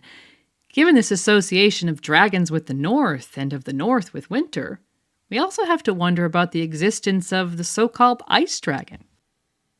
Ice dragons are said to reside in the region of the Shivering Sea, east of Westeros and north of Essos, a land of frigid winds, frozen seas and glaciers that advance and recede with the seasons. The World of Ice and Fire describes ice dragons like this: "These colossal beasts, many times larger than the dragons of Valyria, are said to be made of living ice, with eyes of pale blue crystal and vast translucent wings, through which the moon and stars can be glimpsed as they wheel across the sky. Ice dragons supposedly breathe cold, a chill so terrible that it can freeze a man solid in half a heartbeat." Now, ice dragons are part of the legendary oeuvre of the North. As we know, Old Nan used to tell her charges stories about ice dragons, and Jon Snow thinks of them more than once. They also provide the name of the Westerosi version of our constellation Ursa Minor and the North Star Polaris. In the Westerosi night sky, the ice dragon constellation features a blue eye that orients to the north. Similar to Naga, these legendary beasts may simply be mythological creations by people in the distant past to explain or describe a natural phenomenon. But in a world where regular dragons actually exist, who can say? And speaking of regular dragons, now we're going to take some time to recap all of the known historical dragons. Aegon's dragons were named for the gods of old Valyria. Visenya's dragon was Vhagar, Rhaenys had Meraxes, and Aegon rode Balerion, the Black Dread. It was said that Vhagar's breath was so hot that it could melt the knight's armor and cook the man inside, that Meraxes swallowed horses whole, and Balerion, his fire was as black as his scales, his wings so vast that whole towns were swallowed up in their shadow when he passed overhead. While the vast majority of named dragons belonged to House Targaryen, one notable one, though Valyrian, belonged to another house of the Freehold, Terrax, the dragon of Gennara Belleris. At some unspecified time prior to the Doom, inspired by a distinct lack of information about the continent of Sothorios, Gennara and her dragon flew south for longer than anyone had ever done before or since. But in spite of a round trip that lasted 3 years, the pair never discovered the southern shore of the continent, instead encountering seemingly endless deserts, mountains, and jungles. Upon their return, Gennara declared Sothorios to be a land without end, and few have even attempted to do what she did since. Incidentally, Terrax may be an homage to Marvel Comics, as it's the name of a villain who appeared in the late 70s in Marvel's Fantastic Four, a comic we know that George has read since he was a young boy. When the Targaryens moved to Dragonstone a bare dozen years before the Doom, they brought 5 dragons with them. Considering that Valyrians had once deployed hundreds of dragons in their Rhoynish wars, the fact that House Targaryen was actually a fairly minor house in their homeland seems pretty plain. After the Doom, only those 5 dragons survived, plus one more for a time. The Dragon Lord, Orion, whose house and dragon are not named, was apparently in Qohor during the explosion that was the Doom of Valyria. A former lumber camp that had been settled by followers of a god known as the Black Goat, Qohor is the easternmost of the Free Cities and has a reputation as a city of sorcerers who follow the black arts, practicing blood sacrifice and magic, divination, and necromancy. Unlike the Targaryens, who went as far west as they could manage after Daenerys' dream of the impending doom, Orion's response to the explosion was to declare himself Emperor of Valyria, marshal a force of 30,000 men, and head off to reclaim the Valyrian Peninsula. Neither he, his dragon, nor his massive army were ever heard from again, leaving, as far as we know, only the 5 Targaryen dragons on Dragonstone. Of those 5, 4 eventually died, leaving only the youngest, Balerion the Black Dread, the last living creature ever to have seen Valyria before the Doom. But at least 2 eggs hatched on Dragonstone prior to the conquest, the hatchlings Vhagar and Meraxes. This gives us the famous trio that were eventually claimed by Aegon Targaryen and his 2 sister wives. Balerion is the most famous of all the Targaryen dragons, and given there appear to have been just 3 bonded dragons, Balerion, Vhagar and Meraxes, at the time of the conquest, if dragons mate as other creatures do, it's pretty likely that Balerion sired many of the next generation dragons on one or the other of his contemporaries. This Big Daddy dragon was named after a Valyrian god and had scales and wings of black. His fire was also black, sometimes containing swirls of red. At the height of his power, those flames could fuse sand into glass, and his jaws were so big he could swallow a mammoth whole. Balerion was ultimately ridden by 4 Targaryens that we know of: the Conqueror himself, his second son Maegor, his great-granddaughter Aeria, and his great-great-grandson Viserys I. But given Balerion was over 100 years old at the time of the conquest, we certainly can't rule out other riders prior to Aegon. As an example, the other 100-year-old dragons we know of had at least 2 riders during that time, as we'll see. While Balerion's first 2 riders, Aegon and Maegor, are well known as Lords of the Seven Kingdom, and Balerion features prominently in the stories of both of their reigns, the story of Aeria Targaryen and Balerion is something that bears repeating. Aeria was the oldest daughter of Aegon the Young Crowned and his sister wife Rhaena Targaryen. As such, she was her father's heir, and when her great-uncle Maegor killed her father in battle and later married her mother, Aeria was named his heir as well. Aeria was a twin, and her minutes younger sister Rhaella had been sent to the faith in Old Town to become a Septa.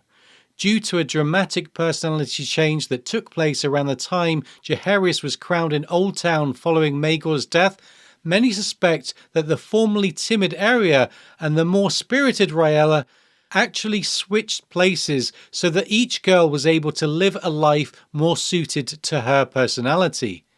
In any case, it was a very spirited girl going by the name Aeria who lived on Dragonstone with her mother Rhaena in 54 AC, when at the age of 12, frustrated with being displaced as heir to the throne by the birth of Jaehaerys and Alicent's children, and kept in relative seclusion on a dreary island, Aeria mounted the riderless Balerion and disappeared from the 7 kingdoms.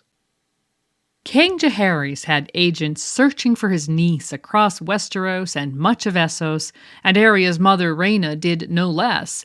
But there was no sign of the massive black dragon or the little girl who had claimed him until about 18 months after they had disappeared, when the Black Dread appeared in the sky above the Red Keep with a ragged and emaciated Princess Arya clinging to his back. She managed to say only "please" and "I never" before she collapsed in the arms of the Kingsguard who rushed to catch her. Burning with fever and with blood in her eyes, she was rushed to Grand Maester Bennifer. The guard, Sir Lucamore Strong, would soon be telling people there was something inside her, something moving that made her shudder and twist in my arms. Until Jaehaerys commanded him to silence, that is. Grand Maester Bennifer never spoke of the things he saw other than to forbid the king and queen to see their niece, telling them they wouldn't want to see her in the condition she was in. But Septon Barth, called upon to deliver the rights of the dying to the sick princess, recorded the event in full in his private papers. Arya wasn't just feverish, she was burning from within, and Sir Lucamore hadn't been wrong. There were things inside her that moved and twisted, and all the while the child cooked from within and begged for death. But the worst was when the two men lowered her body into a tub of ice in an attempt to relieve the burning. The shock, Barth reports, stopped Arya's heart and gave her the death she had begged for, but it also caused the writhing things within her to emerge. Here is Barth's description. The things, mother have mercy, I do not know how to speak of them. They were worms with faces, snakes with hands, twisting, slimy, unspeakable things that seemed to writhe and pulse and squirm as they came bursting from her flesh. Some were no bigger than my little finger, but one at least was long as my arm. Oh, warrior, protect me! The sounds they made! Barth went on to offer his explanation for where the girl and dragon had been all those months. Starting with the assumption that Arya had neither the knowledge nor the force of will to direct Balerion as to their destination, he reached the conclusion that the only place they could have gone, while eluding all the searchers in Westeros and Essos alike, was Valyria itself, the land of Balerion's birth. He attributes the horrible creatures that had inhabited Arya's flesh to Valyrian blood magic and whatever sorcery they had practiced that had led to the doom. Those things and worse are what must inhabit Valyria now, he concluded, and he revealed one other thing that no one else recorded. Balerion had wounds as well. That enormous beast, the Black Dread, the most fearsome dragon ever to soar through the skies of Westeros, returned to King's Landing with half-healed scars that no man recalled ever having seen before, and a jagged rent down his left side almost 9 feet long, a gaping red wound from which his blood still dripped, hot and smoking. No one ever discovered more about that fateful trip, and not long after, Jaehaerys issued an edict forbidding any citizens of Westeros from visiting Valyria, and any ships suspected of having sailed the smoking sea that surrounded it from landing at any port in the Seven Kingdoms. Balerion recovered from his wounds, but would spend the last decades of his life in the dragon pit, guarded by dragon keepers, until Prince Viserys, grandson of Jaehaerys and future king, claimed him for his own in 93 AC. Slow and sluggish, Balerion struggled to take to the air, and after a brief flight, Viserys never rode him again. He would die a year later, and his skull would be displayed in the Red Keep, along with that of his former mate, Meraxes. Meraxes, named for a Valyrian goddess, had golden eyes and silver scales and was ridden by Queen Rhaenys. She hatched sometime during the Century of Blood, following the Doom. Because she was said to be larger than Vhagar during the conquest, we can probably guess she was older, born sometime between 114 and 70 BC. And because her first known rider wasn't born until around 25 BC, we can't say for sure that Rhaenys was Meraxes' first and only rider. Meraxes and Rhaenys were an integral part of the conquest, but both dragon and rider, as we said, were killed at the Hellholt during the First Dornish War in 10 AC. Vhagar, who we know was born around 70 BC, since she was said to be 200 years old at the time of her death during the Dance of the Dragons, may have also had another rider before Visenya Targaryen, about 4 years older than her sister Rhaenys, claimed Vhagar sometime after 20 BC.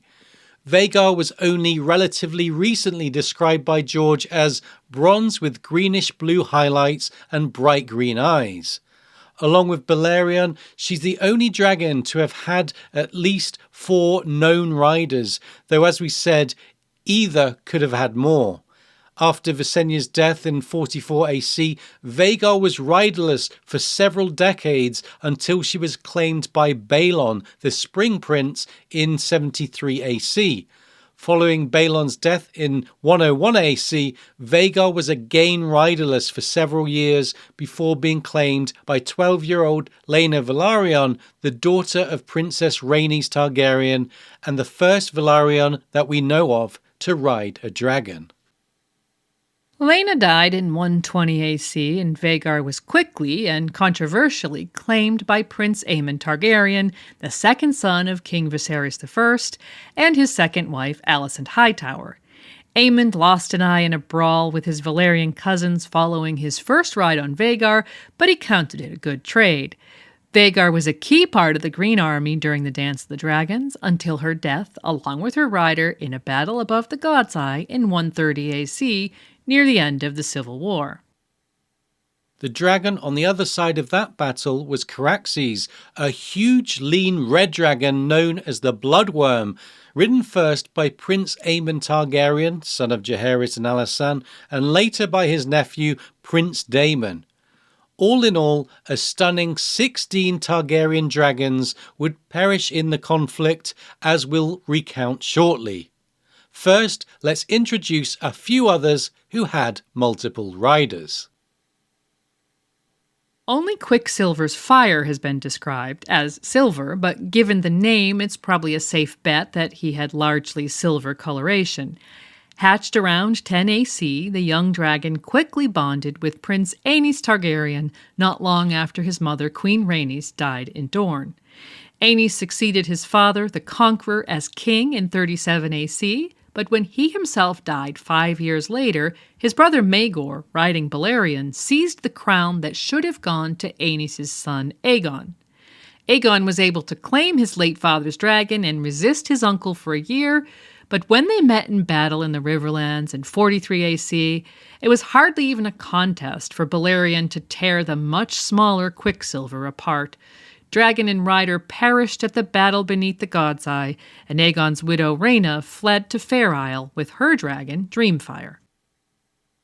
Dreamfire was a very young dragon at this point, probably just over 10 years old, and had bonded with Princess Rhaena as a hatchling.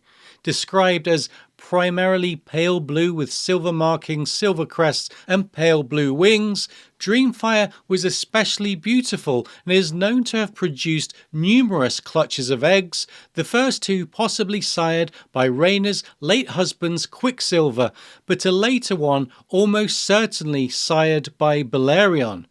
This clutch would later hatch at Dragonstone, though we're not told if the dragons were ever claimed by riders.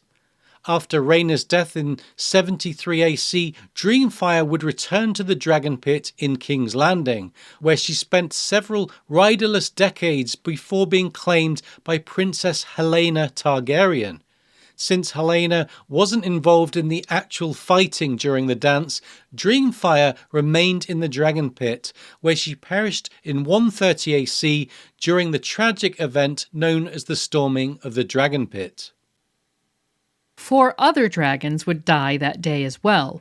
Morgul and Shrykos, young dragons who had bonded with Helena's twin children, Tyraxes bonded with Rhaenyra Targaryen's son Joffrey Valerion, and Syrax, Rhaenyra's own mount. The formidable yellow she-dragon, named after a Valyrian goddess and born during the reign of King Jaehaerys, had been bonded with Princess Rhaenyra since she was 7 years old. And for more details on this and other events from the Dance of the Dragons, we encourage you to catch our multi-part series on the dance produced in collaboration with our friends at History of Westeros. Continuing with dragons that had multiple known riders, Meleys the Red Queen was first bonded with and ridden by Princess Alyssa Targaryen, daughter of Jaehaerys and Alysanne and sister wife to Balon the Spring Prince. Because of her size, it's thought that Meles was probably born during the reign of the Conqueror and, together with Caraxes and Dreamfire, would have been close to 100 years old during the dance.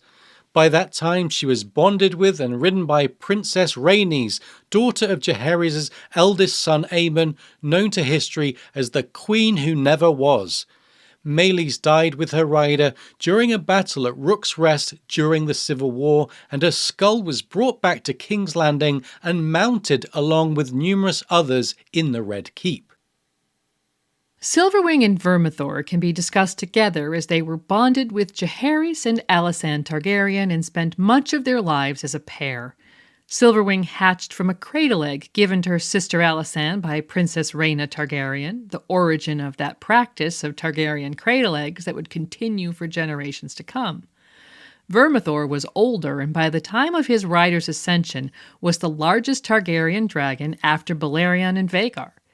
Like Dreamfire, Caraxes, and Meles, Vermithor was at least a century old during the dance, and all four of them likely hatched from eggs produced by Vhagar or possibly Meraxes and sired by Balerion. Silverwing, as her name indicates, was a silvery she-dragon, while Vermithor was a bronze dragon with huge tan wings, often called the Bronze Fury. The two spent several riderless decades on Dragonstone after the deaths of Alysanne and Jaehaerys until they were claimed on behalf of the Blacks by the Seeds Ulf the White and Hugh Hammer during the dance, both of whom were ultimately assassinated when they and their dragons became a danger to the Greens' cause to which they had defected. Vermithor died at the Second Battle of Tumbleton along with the dragons Tessarion and Seasmoke. Following his death, it was reported that Silverwing, who was by then riderless and had fled during the dragon battle, returned to alight near her partner's body. After trying to lift his lifeless wing with her nose several times, she flew off to make her lair on an island in Red Lake in the Reach for an unknown number of years. It is assumed that she died there not long after, probably also around 100 years old. Seasmoke, a pale, silvery grey dragon who perished with Vermithor at Tumbleton, was bonded with young Laenor Velaryon at the time of the Great Council of 101. After Laenor's death in 120 AC, he resided on the Dragonmont at Dragonstone until he was claimed by the seed Adam of Hull. Adam was either Laenor's natural son or his bastard half-brother, depending on which story you believe, and it was he who rode Seasmoke into the second battle at Tumbleton in 130, dying along with his dragon in the three-way dragon battle with Vermithor and Tessarion. Tessarion was a she-dragon known as the Blue Queen. With wings and flames of bright cobalt blue, her claws, crest and belly were the colour of bright copper. She hatched sometime between 115 and 120 AC from the cradle egg of Prince Daeron Targaryen, known as the Daring, who was the youngest of Alicent Hightower's children. Daeron was killed early in the Second Battle of Tumbleton, and so Tessarion, like Vermithor, was riderless during the three-way dragon duel that ended the battle. In addition to Rhaenyra's son Joffrey's Caraxes, her older sons' dragons, Arrax and Vermax, hatched from cradle eggs and ridden by Lucerys and Jacaerys Velaryon respectively, both died in 129 early in the conflict. Arrax was killed along with Lucerys at Storm's End by Aemond One-Eye riding Vhagar, the first dragon death of the war, while Vermax and Jacaerys died in the Battle of the Gullet, possibly brought down by a crossbow bolt or even a grapnel hook that caused dragon and rider to crash into Blackwater Bay. Earlier in the same engagement, a ship that was meant to carry Rhaenyra's two youngest sons to safety in Pentos had encountered the incoming fleet of the Triarchy, acting in alliance with the Greens in King's Landing. 9-year-old Aegon mounted his dragon Stormcloud for the first time and was carried to safety on Dragonstone at the expense of Stormcloud's life. The young dragon died of his wounds moments after bringing his rider to safety. Speaking of Aegons, Rhaenyra's half-brother Aegon the Elder rode Sunfire the Golden, a beautiful dragon with gleaming gold scales, pale pink wing membranes, and golden flames, said by Gildain to be the most beautiful dragon who ever lived. Sunfire's name may have been another homage by George to Marvel Comics, since there was a character in the X-Men known as Sunfire with an I. Sunfire with a Y was wounded at the Battle of Rook's Rest, where Meleys was killed, but recovered enough to return to Dragonmont, where his rider discovered him. Even as Rhaenyra took King's Landing and sat on the Iron Throne, her half-brother was able to take her seat on Dragonstone using trickery, and it was there that Sunfire fought his final battle against Baelor Targaryen's Moondancer. Moondancer was a slender, pale green dragon with horns, crest, and wing bones of pearl. Her rider was the daughter of Laena Velaryon and Daemon Targaryen, and the pair confronted Aegon on Sunfire as they entered Dragonstone. Though the much smaller Moondancer was killed, Sunfire was gravely wounded once again and never left the castle yard of Dragonstone again, perishing there not long after. Both riders survived to play roles in the final chapter of the Civil War, though neither ever rode a dragon again. Lady Baelor's twin sister Rhaena hatched one of Syrax's eggs late in the dance. Morning had pale pink scales with black horns and crest and was large enough to be ridden by 135 AC. Morning was one of only 4 known dragons living at the end of the dance, and it's unclear how long she lived, though she couldn't have outlived her rider since the last dragon died sometime during the 26-year reign of her half-brother Aegon the Younger. In addition to being a time of many dragon deaths, the dance was also the time when the first wild dragon was tamed and ridden. As we've discussed, at the time there were 3 wild dragons living on Dragonstone, known as Sheepstealer, Grey Ghost, and the Cannibal by the local smallfolk. Grey Ghost, a pale, grey-white dragon the color of morning mist, was the youngest, known to avoid men and to subsist mainly on a diet of fish. He lived high on the eastern side of the Dragonmont, and during the call for seeds to claim dragons during the dance, several would-be riders attempted to find him, but without luck. The Cannibal was the oldest of the wild dragons, huge and black as coal with menacing green eyes. No records exist that note his birth, but many of Dragonstone's small folk insist he was there before the Targaryens arrived, a claim that would make him well over 230 years old at the time of the dance. Technically, this claim is impossible to prove. As we mentioned earlier, Balerion is the only known dragon to die of old age, 208 years after coming to Dragonstone with Lord Aenar Targaryen.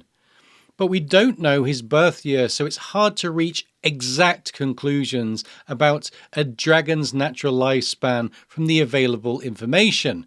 But along with a claim of great age comes the idea that Cannibal might come of different stock than his domesticated cousins, and the particular habit that gave Cannibal his name actually lends weight to the idea that he existed on Dragonmont prior to the Targaryen settlement. In the real world, sexually selected infanticide is relatively common amongst males of certain species, where a dominant male will recognize and kill any offspring in his social group that are not his own. Examples of this are to be found in primates, felines, ursines, equines, rodents, and more. So when we're told that the cannibal has a reputation for eating the eggs and hatchlings of his domesticated cousins, a habit that's never mentioned amongst Targaryen dragons, we do have to wonder if it's this particular biological instinct at work. The cannibal was essentially a background character in Fire and Blood and is presumed to have died not long after the Dance of the Dragons. The last mention of him is the claim that he flew over the funeral ship of Lord Corlys Velaryon in 132 AC, though whether as a salute or in hopes of a good meal, none could say. Maesters, of course, dispute the story, but it's true that there has been no sign of the cannibal since that time. If he died shortly after the dance, that would place his lifespan at around 250 years possibly, a reasonable comparison with the Black Dread himself. And the final wild dragon is the one known as Sheep Stealer. A skinny mud-brown dragon, Sheep Stealer got his name due to his taste for sheep, though he wouldn't bother the shepherds if they didn't get in his way. During the dance, a number of potential claimants tried to mount him, but as we discussed earlier, it was the young girl known as Nettles who was successful due to her strategy of bringing the wild dragon sheep carcasses until he was tolerant enough of her to let her approach. Sheep Stealer was born early in the reign of King Jaehaerys, and so may have been close to 100 years old, though he wasn't noted to be as large as Caraxes or Vermithor, both of whom he joined in battle during the dance. Sheep Stealer was one of 4 dragons to survive the dance, having been sent off into hiding along with his rider by Prince Daemon before he confronted his nephew Aemond at Harrenhal. Sometime later, a royal army on its way to the Eyrie to support Lady Jane Arryn's chosen heir encountered Sheep Stealer and Nettles in the Mountains of the Moon. And much later, an offshoot to the Painted Dogs clan in the Mountains of the Moon are noted to have come to worship a so-called Fire Witch and her dragon. Yeah, the Burned Men, as they're known, are the most feared of all the mountain clans, and their practice of burning off a body part as part of a coming-of-age ritual is thought to have originated with members of the tribe sending their sons to the Fire Witch with gifts and to face the flames of her dragon as a way of proving their manhood. Sheep Stealer, at over 100 years old, may not have outlived his rider. At least there's no mention of him after the origin story of the Burned Men, and so it's assumed that he died of old age along with Nettles in the Mountains of the Moon.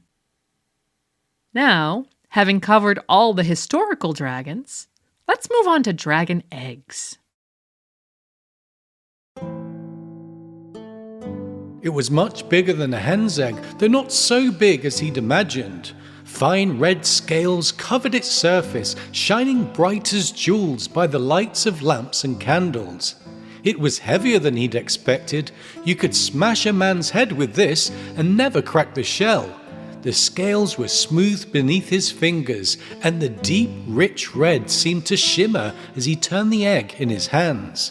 Blood and flame, he thought, but there were gold flecks in it as well, and whirls of midnight black.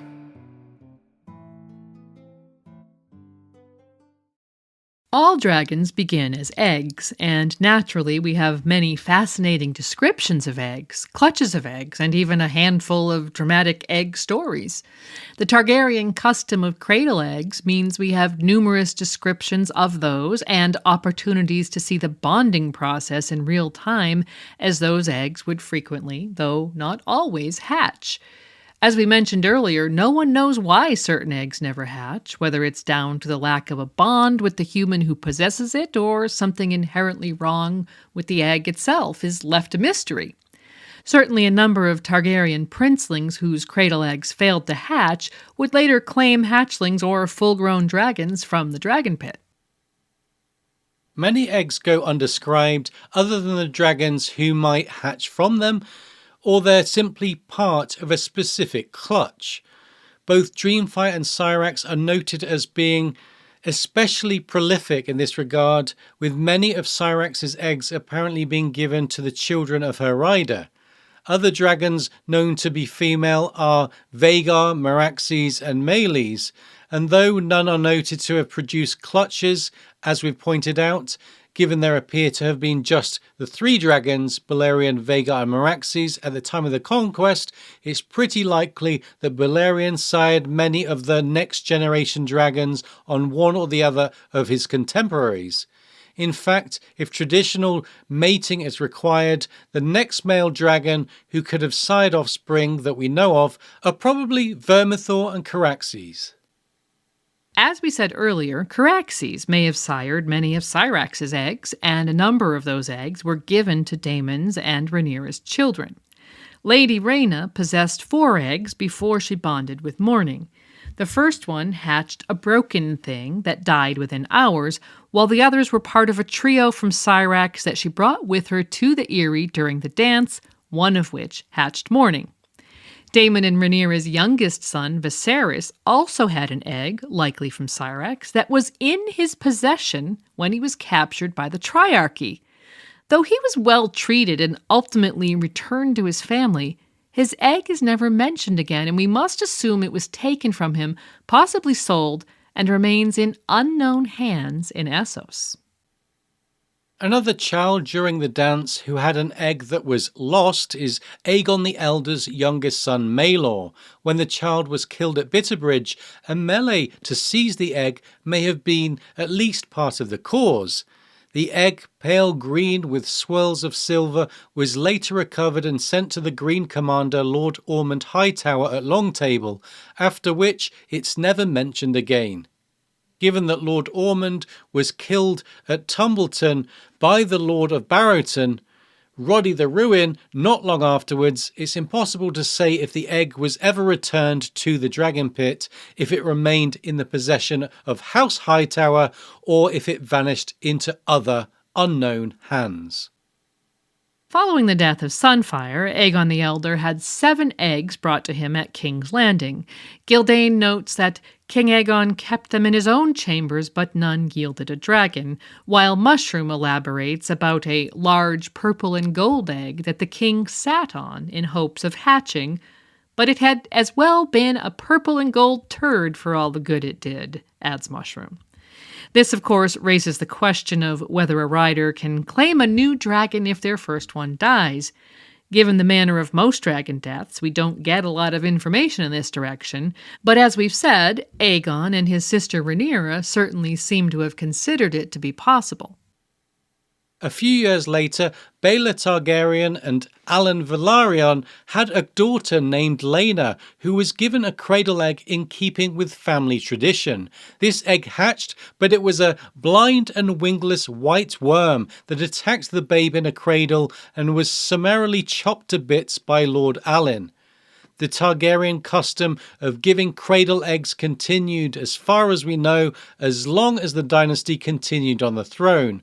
But none of the ones we know about after this would ever hatch. Princess Elena, Aegon III's daughter, had a platinum white and bright golden egg that was her pride and joy.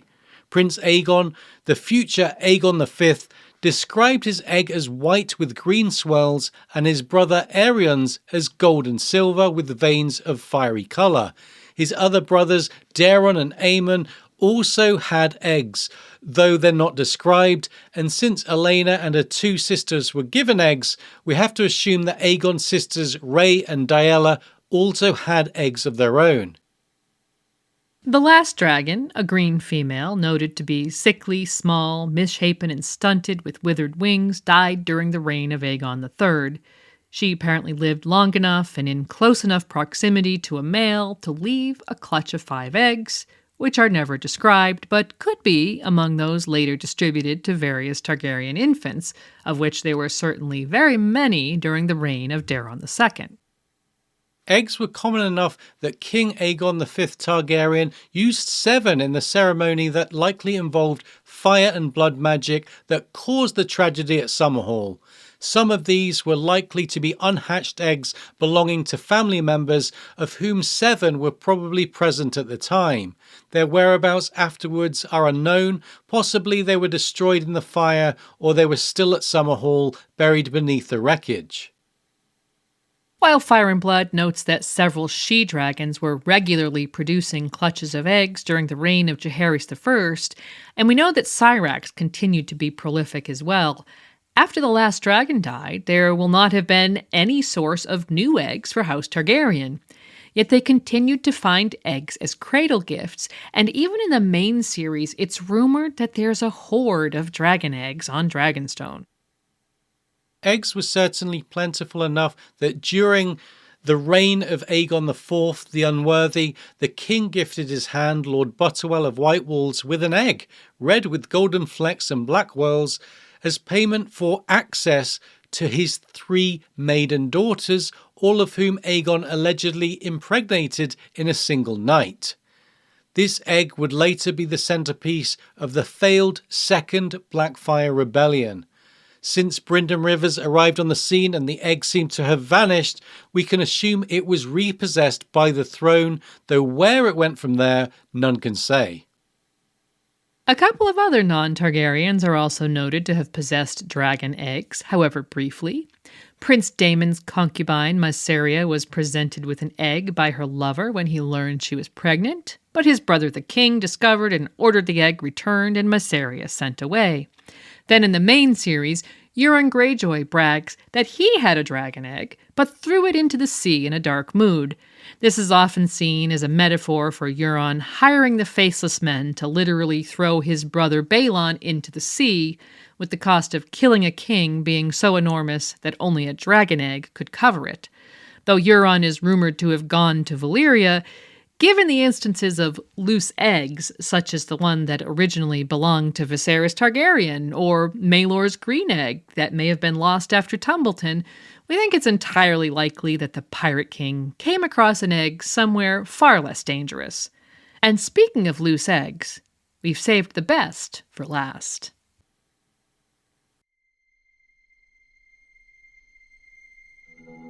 Magister Illyrio murmured a command, and 4 burly slaves hurried forward, bearing between them a great cedar chest bound in bronze.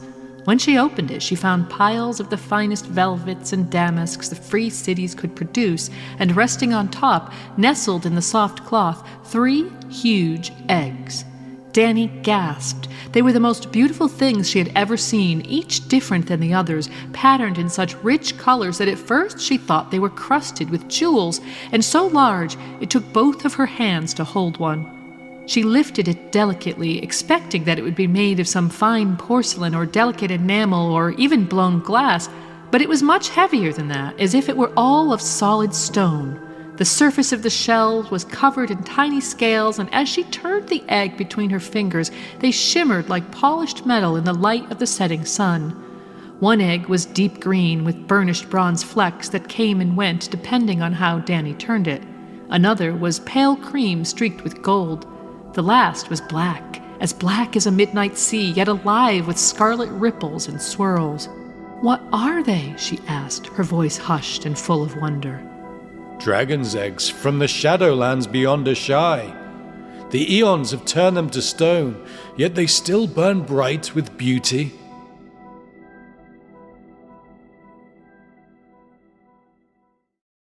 In 54 AC, Lady Alyssa Farman, once a close friend and favourite of Princess Rhaena Targaryen, is noted to have stolen 3 eggs from the hatchery on Dragonstone, which were later sold to the Sea Lord of Braavos in exchange for the Braavosi shipyards building her a very special ship called Sunchaser.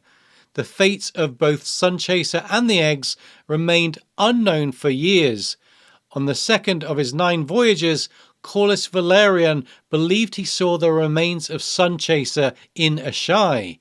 But what about the 3 eggs sold to the Sea Lord?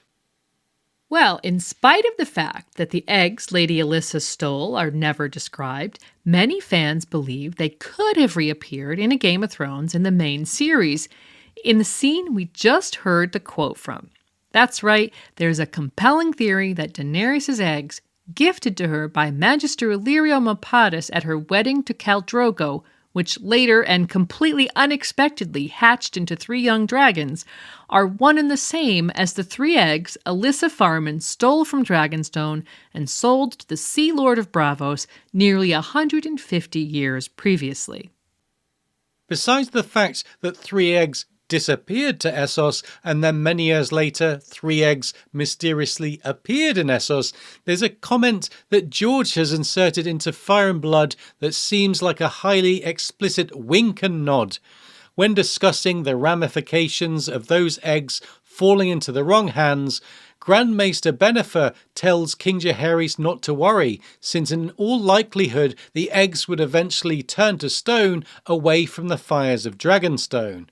The king replies, then some spicemonger in Pentos will find himself possessed of 3 very costly stones. This seems fairly explicit. So, Dany's eggs originating from Dragonstone, just as she herself did, makes a lot of sense, especially in light of the fact that Drogon is said to be Balerion come again. And given the timing of the egg theft, it's highly likely that Balerion may have been the sire of Drogon's egg. We've already talked about the birth of Dany's dragons, and so here we'll just note a few things about their size and description. Dany's are the only dragons for whom we have a description of the dragon as well as the eggs from which they hatched. We noted earlier that it seems clear from those descriptions that the main colour of the egg corresponds to the dragon scales, while the swirls or accents denote the accent colour of the dragon, found on horns, wings and crests. By the end of A Dance with Dragons, all 3 dragons are large enough to be ridden, though only Drogon has a rider in Daenerys. He is larger than Rhaegal and Viserion, who are said to be the size of horses. This is similar to the description used for Moondancer in Fire and Blood, who was likely more than 10 years old, whereas Dany's 3 are not even 2 years old. This is almost certainly a factor of the dreaded 5-year gap being removed, though some readers wonder if there's magic or something special at work. Whatever the case, George needed dragons that are large enough to be ridden, and so we have them. Dany's dragons are named after her husband, Khal Drogo, and her 2 brothers, Rhaegar and Viserys. Due to their significance to the main story, we have the most complete descriptions of these 3, and they are simply stunning. Drogon's egg is described as black as a midnight sea, alive with scarlet ripples and swirls, and after he's grown large enough to ride, it says that his scales and teeth are black, his horns and spinal plates are blood red, while his eyes are smoldering red pits, and his flame is black fire shot with red. A truly terrifying and magnificent dragon who, based on looks alone, seems to deserve the characterization of Balerion come again. Rhaegal hatched from a deep green egg with burnished bronze flecks into a dragon with scales and wings of jade green, bronze eyes, and black claws and teeth. His flames have been described as orange and yellow fire shot through with veins of green. Viserion seems like he might be the smallest and most shy of Dany's dragons, though he's noted to have a particular fondness for brown Ben Plum. His egg was pale cream, streaked with gold, and likewise his scales are cream, while his horns, wing bones, and spinal crest are gold-colored. Like the others, his teeth and claws are black, while his eyes are described as 2 pools of molten gold, his flame pale gold shot through with red and orange. These 3 dragons will probably be the centerpieces of a lot of the action as A Song of Ice and Fire continues, but George's dragons in general have had a huge effect both in the story and in pop culture. And so, up next, we'll conclude the episode by summarizing what they've done within George's world and then measure their impact in the real world.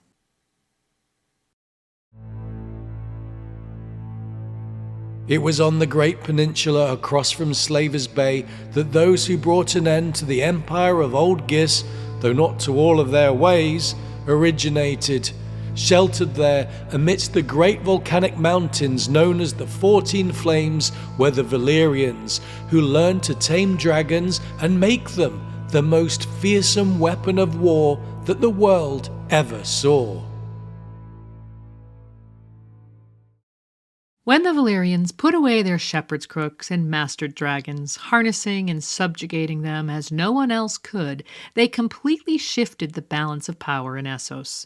Before the dragons were tamed, Western Essos had been dominated by the Giscari Empire, one of the oldest cultures on record, dating back thousands of years before Valyria. The World Book tells us it was on the Great Peninsula across from Slaver's Bay that those who brought an end to the empire of Old Gis originated. As Valyria grew in strength, it contested the might of Old Gis in a series of 5 epic wars. Despite their ruthless military efficiency and famed lockstep legions, the Giscari were ultimately no match for the Valyrians. Therein lies the power of dragons, the power to change the world and dominate a continent, and George has likened them to the power of nuclear weaponry in the modern world. In spite of bringing the Giscari Empire to its knees, though, the Valyrians were eager to adopt the worst traditions of Giscari culture. And the Giscari were heavily involved in slavery and the traffic of humans, and the Valyrians chose to follow suit. In A Feast for Crows, the kindly man informs Arya about the horrendous conditions Valyrian slaves were forced to work in. The wretched slaves toiled in the deep mines beneath the 14 flames that lit the freehold's nights of old. Most mines are dark and chilly places, cut from cold dead stone, but the 14 flames were living mountains with veins of molten rock and hearts of fire. So the mines of old Valyria were always hot, and they grew hotter as the shafts were driven deeper, ever deeper. The slaves toiled in an oven. The rocks around them were too hot to touch. The air stank of brimstone and would sear their lungs as they breathed it. The soles of their feet would burn and blister, even through the thickest sandals. Sometimes, when they broke through a wall in search of gold, they would find steam instead, or boiling water, or molten rock. Certain shafts were cut so low that the slaves could not stand upright, but had to crawl or bend. For around 5,000 years, the Valyrian freehold stood and presided over unimaginable horrors, from the slavery in the mines to the disgusting human experiments that were being conducted in Gogossus. Dragons facilitated this horror. Although we all love dragons and it's tempting to view them as wonderful exotic pets, the reality is that in this world they offer a frightening degree of power, a power that's open to be abused. If the Valyrians hadn't chosen to continue to reside in volcano territory, who's to say how long their slaver culture would have endured? Who or what could have possibly stopped them beside a cataclysmic event? Despite the power of who knows how many dragons, the Valyrian freehold didn't last forever, and from a meta perspective, the story is really about Westeros, and so George had to kill off Valyria. So the doom brought about the ruin of the empire and the death of all but 5 of the dragons. 5 doesn't sound like many, but it was enough to save dragons from extinction and give the prescient Targaryens who had fled the doom the power to take over the adjacent continent. Aegon the Conqueror, Visenya, Rhaenys, and their dragons took Westeros by storm. Without dragons of their own, nobody in Westeros could stand against a small contingent of Valyrians, and so the Targaryen dynasty in Westeros began. Once more, dragons shaped the world. Despite Targaryen power being undefeatable and the number of dragons comfortably increasing to 20, the one threat against them was, well, themselves. The civil war known as the Dance of the Dragons was a bitter internecine battle that saw the numbers of Targaryens and dragons plummet. By the time of Aegon III's reign, the World Book tells us there were 4 dragons still living at the start of his reign: Silverwing, Morning, Sheepstealer, and the Cannibal. So we know that 3 of these, Silverwing, the Cannibal, and Sheepstealer, were roaming somewhere in the wild, leaving the Targaryens with just Baela's young dragon Morning. In the World Book, Maester Yandel gives us information about Aegon III and the last dragon. Aegon III dreaded the sight of dragons and had even less desire to ride upon one, but he was convinced that they would cow those who sought to oppose him. At Viserys' suggestion, he sent away for 9 mages from Essos, attempting to use their arts to kindle a clutch of eggs. This proved both a debacle and a failure.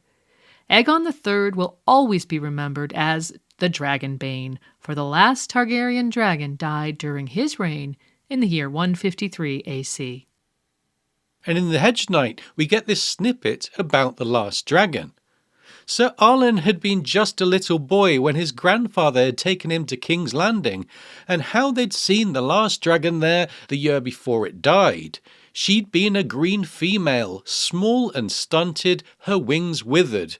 None of her eggs had ever hatched. Some say King Aegon poisoned her, the old man would tell.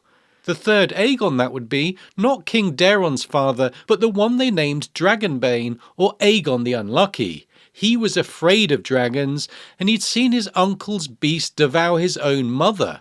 The summers have been shorter since the last dragon died, and the winters longer and crueler.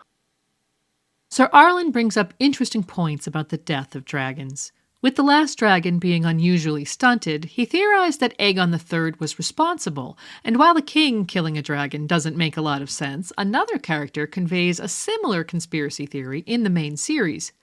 Archmaester Marwyn of the Citadel is characterized as being a rather rebellious figure amongst his maester peers, and refers to them as the Grey Sheep. His Valyrian steel link tells us of his expertise in the higher mysteries, and given his nickname, the Mage, it's well established that he's interested in magic. In A Feast for Crows, Marwyn insinuates that it was not Aegon III, but the Maesters that killed the last dragon. He says, "Who do you think killed all the dragons the last time around? Gallant dragon slayers armed with swords?" He spat. "The world the Citadel is building has no place in it for sorcery or prophecy or glass candles, much less for dragons. Ask yourself why Aemon Targaryen was allowed to waste his life upon the wall when by rights he should have been raised to Archmaester. His blood was why. He could not be trusted, no more than I can." Given that scientifically minded maesters might be opposed to dragons and magic, after witnessing the devastation of the Dance of the Dragons, there's a strong and believable motive. It's possible they could have used poisons, and so it's certainly an interesting comment from Marwyn. We hope to see more of him in the Winds of Winter as he makes his way to Dany and her dragons, and perhaps we'll get more comments on this matter that's known in the fandom as the Grand Maester Conspiracy. But conspiracy theories aside, there's also the possibility that the final end of dragons came as a natural result of their rapid decline during the dance. If dragons are inextricably linked to magic in this world, surely the relationship goes two ways. Magic needs dragons, and dragons need magic. Perhaps the death of so many dragons reduced the levels of magic enough to affect eggs and hatchlings. We did call the death of the last dragon the final end, and we know that Targaryens tried and failed to hatch more eggs, but of course in the end, Dany uses 3 petrified eggs to bring dragons out of extinction in the main series. We've seen them born and grow from babies to a size big enough that Dany can ride Drogon. In contrast to her Valyrian forebears, though, she's attempting to use their power to disrupt the slave trade in Essos. We expect that in the Winds of Winter, she will head west with Drogon, Rhaegal and Viserion and attempt to restore the Targaryen dynasty. And so dragons will once again fly in the skies above Westeros. But don't expect her conquest to be easy. In 2011, George said, "Dragons are the nuclear deterrent, and only Dany has them, which in some ways makes her the most powerful person in the world. But is that sufficient? These are the kind of issues I'm trying to explore. The United States right now has the ability to destroy the world with our nuclear arsenal, but that doesn't mean we can achieve specific geopolitical goals. Power is more subtle than that. You can have the power to destroy, but it doesn't give you the power to reform or improve or build." Dany is also going to have to contend with the threat of the others who will soon be forging a path into Westeros with their army of the undead. If dragons are fire-made flesh, the others are ice-made flesh, but in some respects seem strangely human. When George was asked if the ice and fire in the title of the series refers to the others and the dragons, he agreed, but also said there were layers of other meanings. The dragons give some balance to the cold magic we see at the beginning of the story, and it will be intriguing in the Winds of Winter and beyond to see how both of these species are affecting the strength of magic in Westeros. We wait with bated breath for the day they square off, which will surely be part of the endgame of the series. And of course, readers have many questions that relate to dragons and others. Can dragons be warged or controlled by the others? Are there otherly frosty-breathed ice dragons out there with cold blood? It's exciting just to imagine these two magical species coming into conflict with the fate of Westeros at stake. With everything we've learned about how George R. R. Martin's dragons have affected his world through this episode, let's conclude by contemplating how they've impacted the real world and why they've been such a pop culture hit. We think that dragons in A Song of Ice and Fire sit, somewhat bizarrely, in a spot in the Venn diagram crossover between cute pets and powerful weapons of mass destruction. These 2 points being polar opposites is perhaps why George's dragons are so appealing. Yeah, that's the formula that defines George's version of these mythological beasts. And this mix of adorable and powerful is what we think has captured the imaginations of so many readers and watchers across the globe. George's dragons have struck a chord. In fact, they are now a ubiquitous part of pop culture that have helped propel fantasy literature and television to new heights. A Song of Ice and Fire and Game of Thrones have succeeded in bringing dragons back to the front of the collective human consciousness where they belong. As we've shown, people throughout history all over the world have always thought about dragons. Now George has added his own contributions to the archetype, and maybe in hundreds of years, scholars will be highlighting the role his dragons have had in dragon mythology, legends, and folklore, as we did with Beowulf, Sigurd, and others today. It's no wonder George thanked Phyllis Eisenstein for telling him to include the dragons.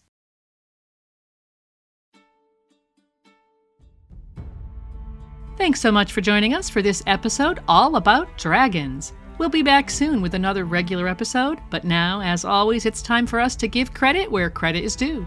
Thanks to George R. R. Martin for putting the dragons in, and thanks to Kevin MacLeod for allowing us to use his music in our production. As usual, we'll end today with thanks to our patrons from the Castle Steel level. If you enjoy the podcast, consider being a patron and you could be hearing your name here too.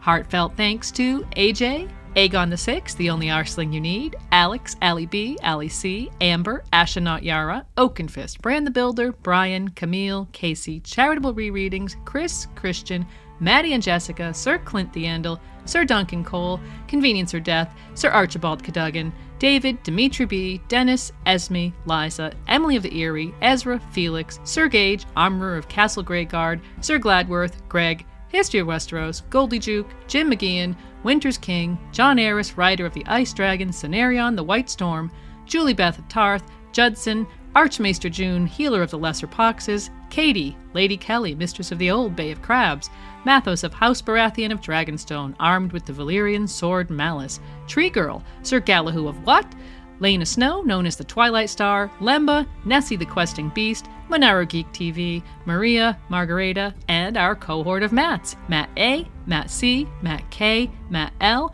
and welcome Matt M, as well as Beatrix Rainfall, Maester Mary, Michael M, Anime Lover Nicole, Nimble Nick One-Iric, Patrick, Peter Pebble, PJ, Paul B, Paul H, Raymond, Richard, Sam, Sarah, Sean, Sir Daniel the Sneaky Russian, Sir Swift the Peppered Knight from the House of Black and Grey, Shari, Soren, Kaiser Susie of the Free Folk, Terry, Sir Terence, Knight of the Cedars, Theo, the Cannibal of Casterly Rock, Hema Helmet, the Sellsword Sentinel, Valen Valentine, Maiden of the Black Frost, Virginie, Quarren Halfhand, and Yvonne.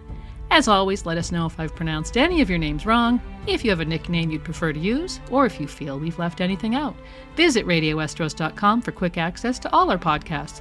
You can also find a link to our Patreon campaign, donate via PayPal or Ko-fi, and comment on our content there. Or find us on YouTube, Apple Podcasts, Spotify, or wherever you find your podcasts. And of course, you can connect with us via Twitter, Facebook, Instagram, or email. Thanks again for joining us. We'll see you soon with a new episode. Bye for now.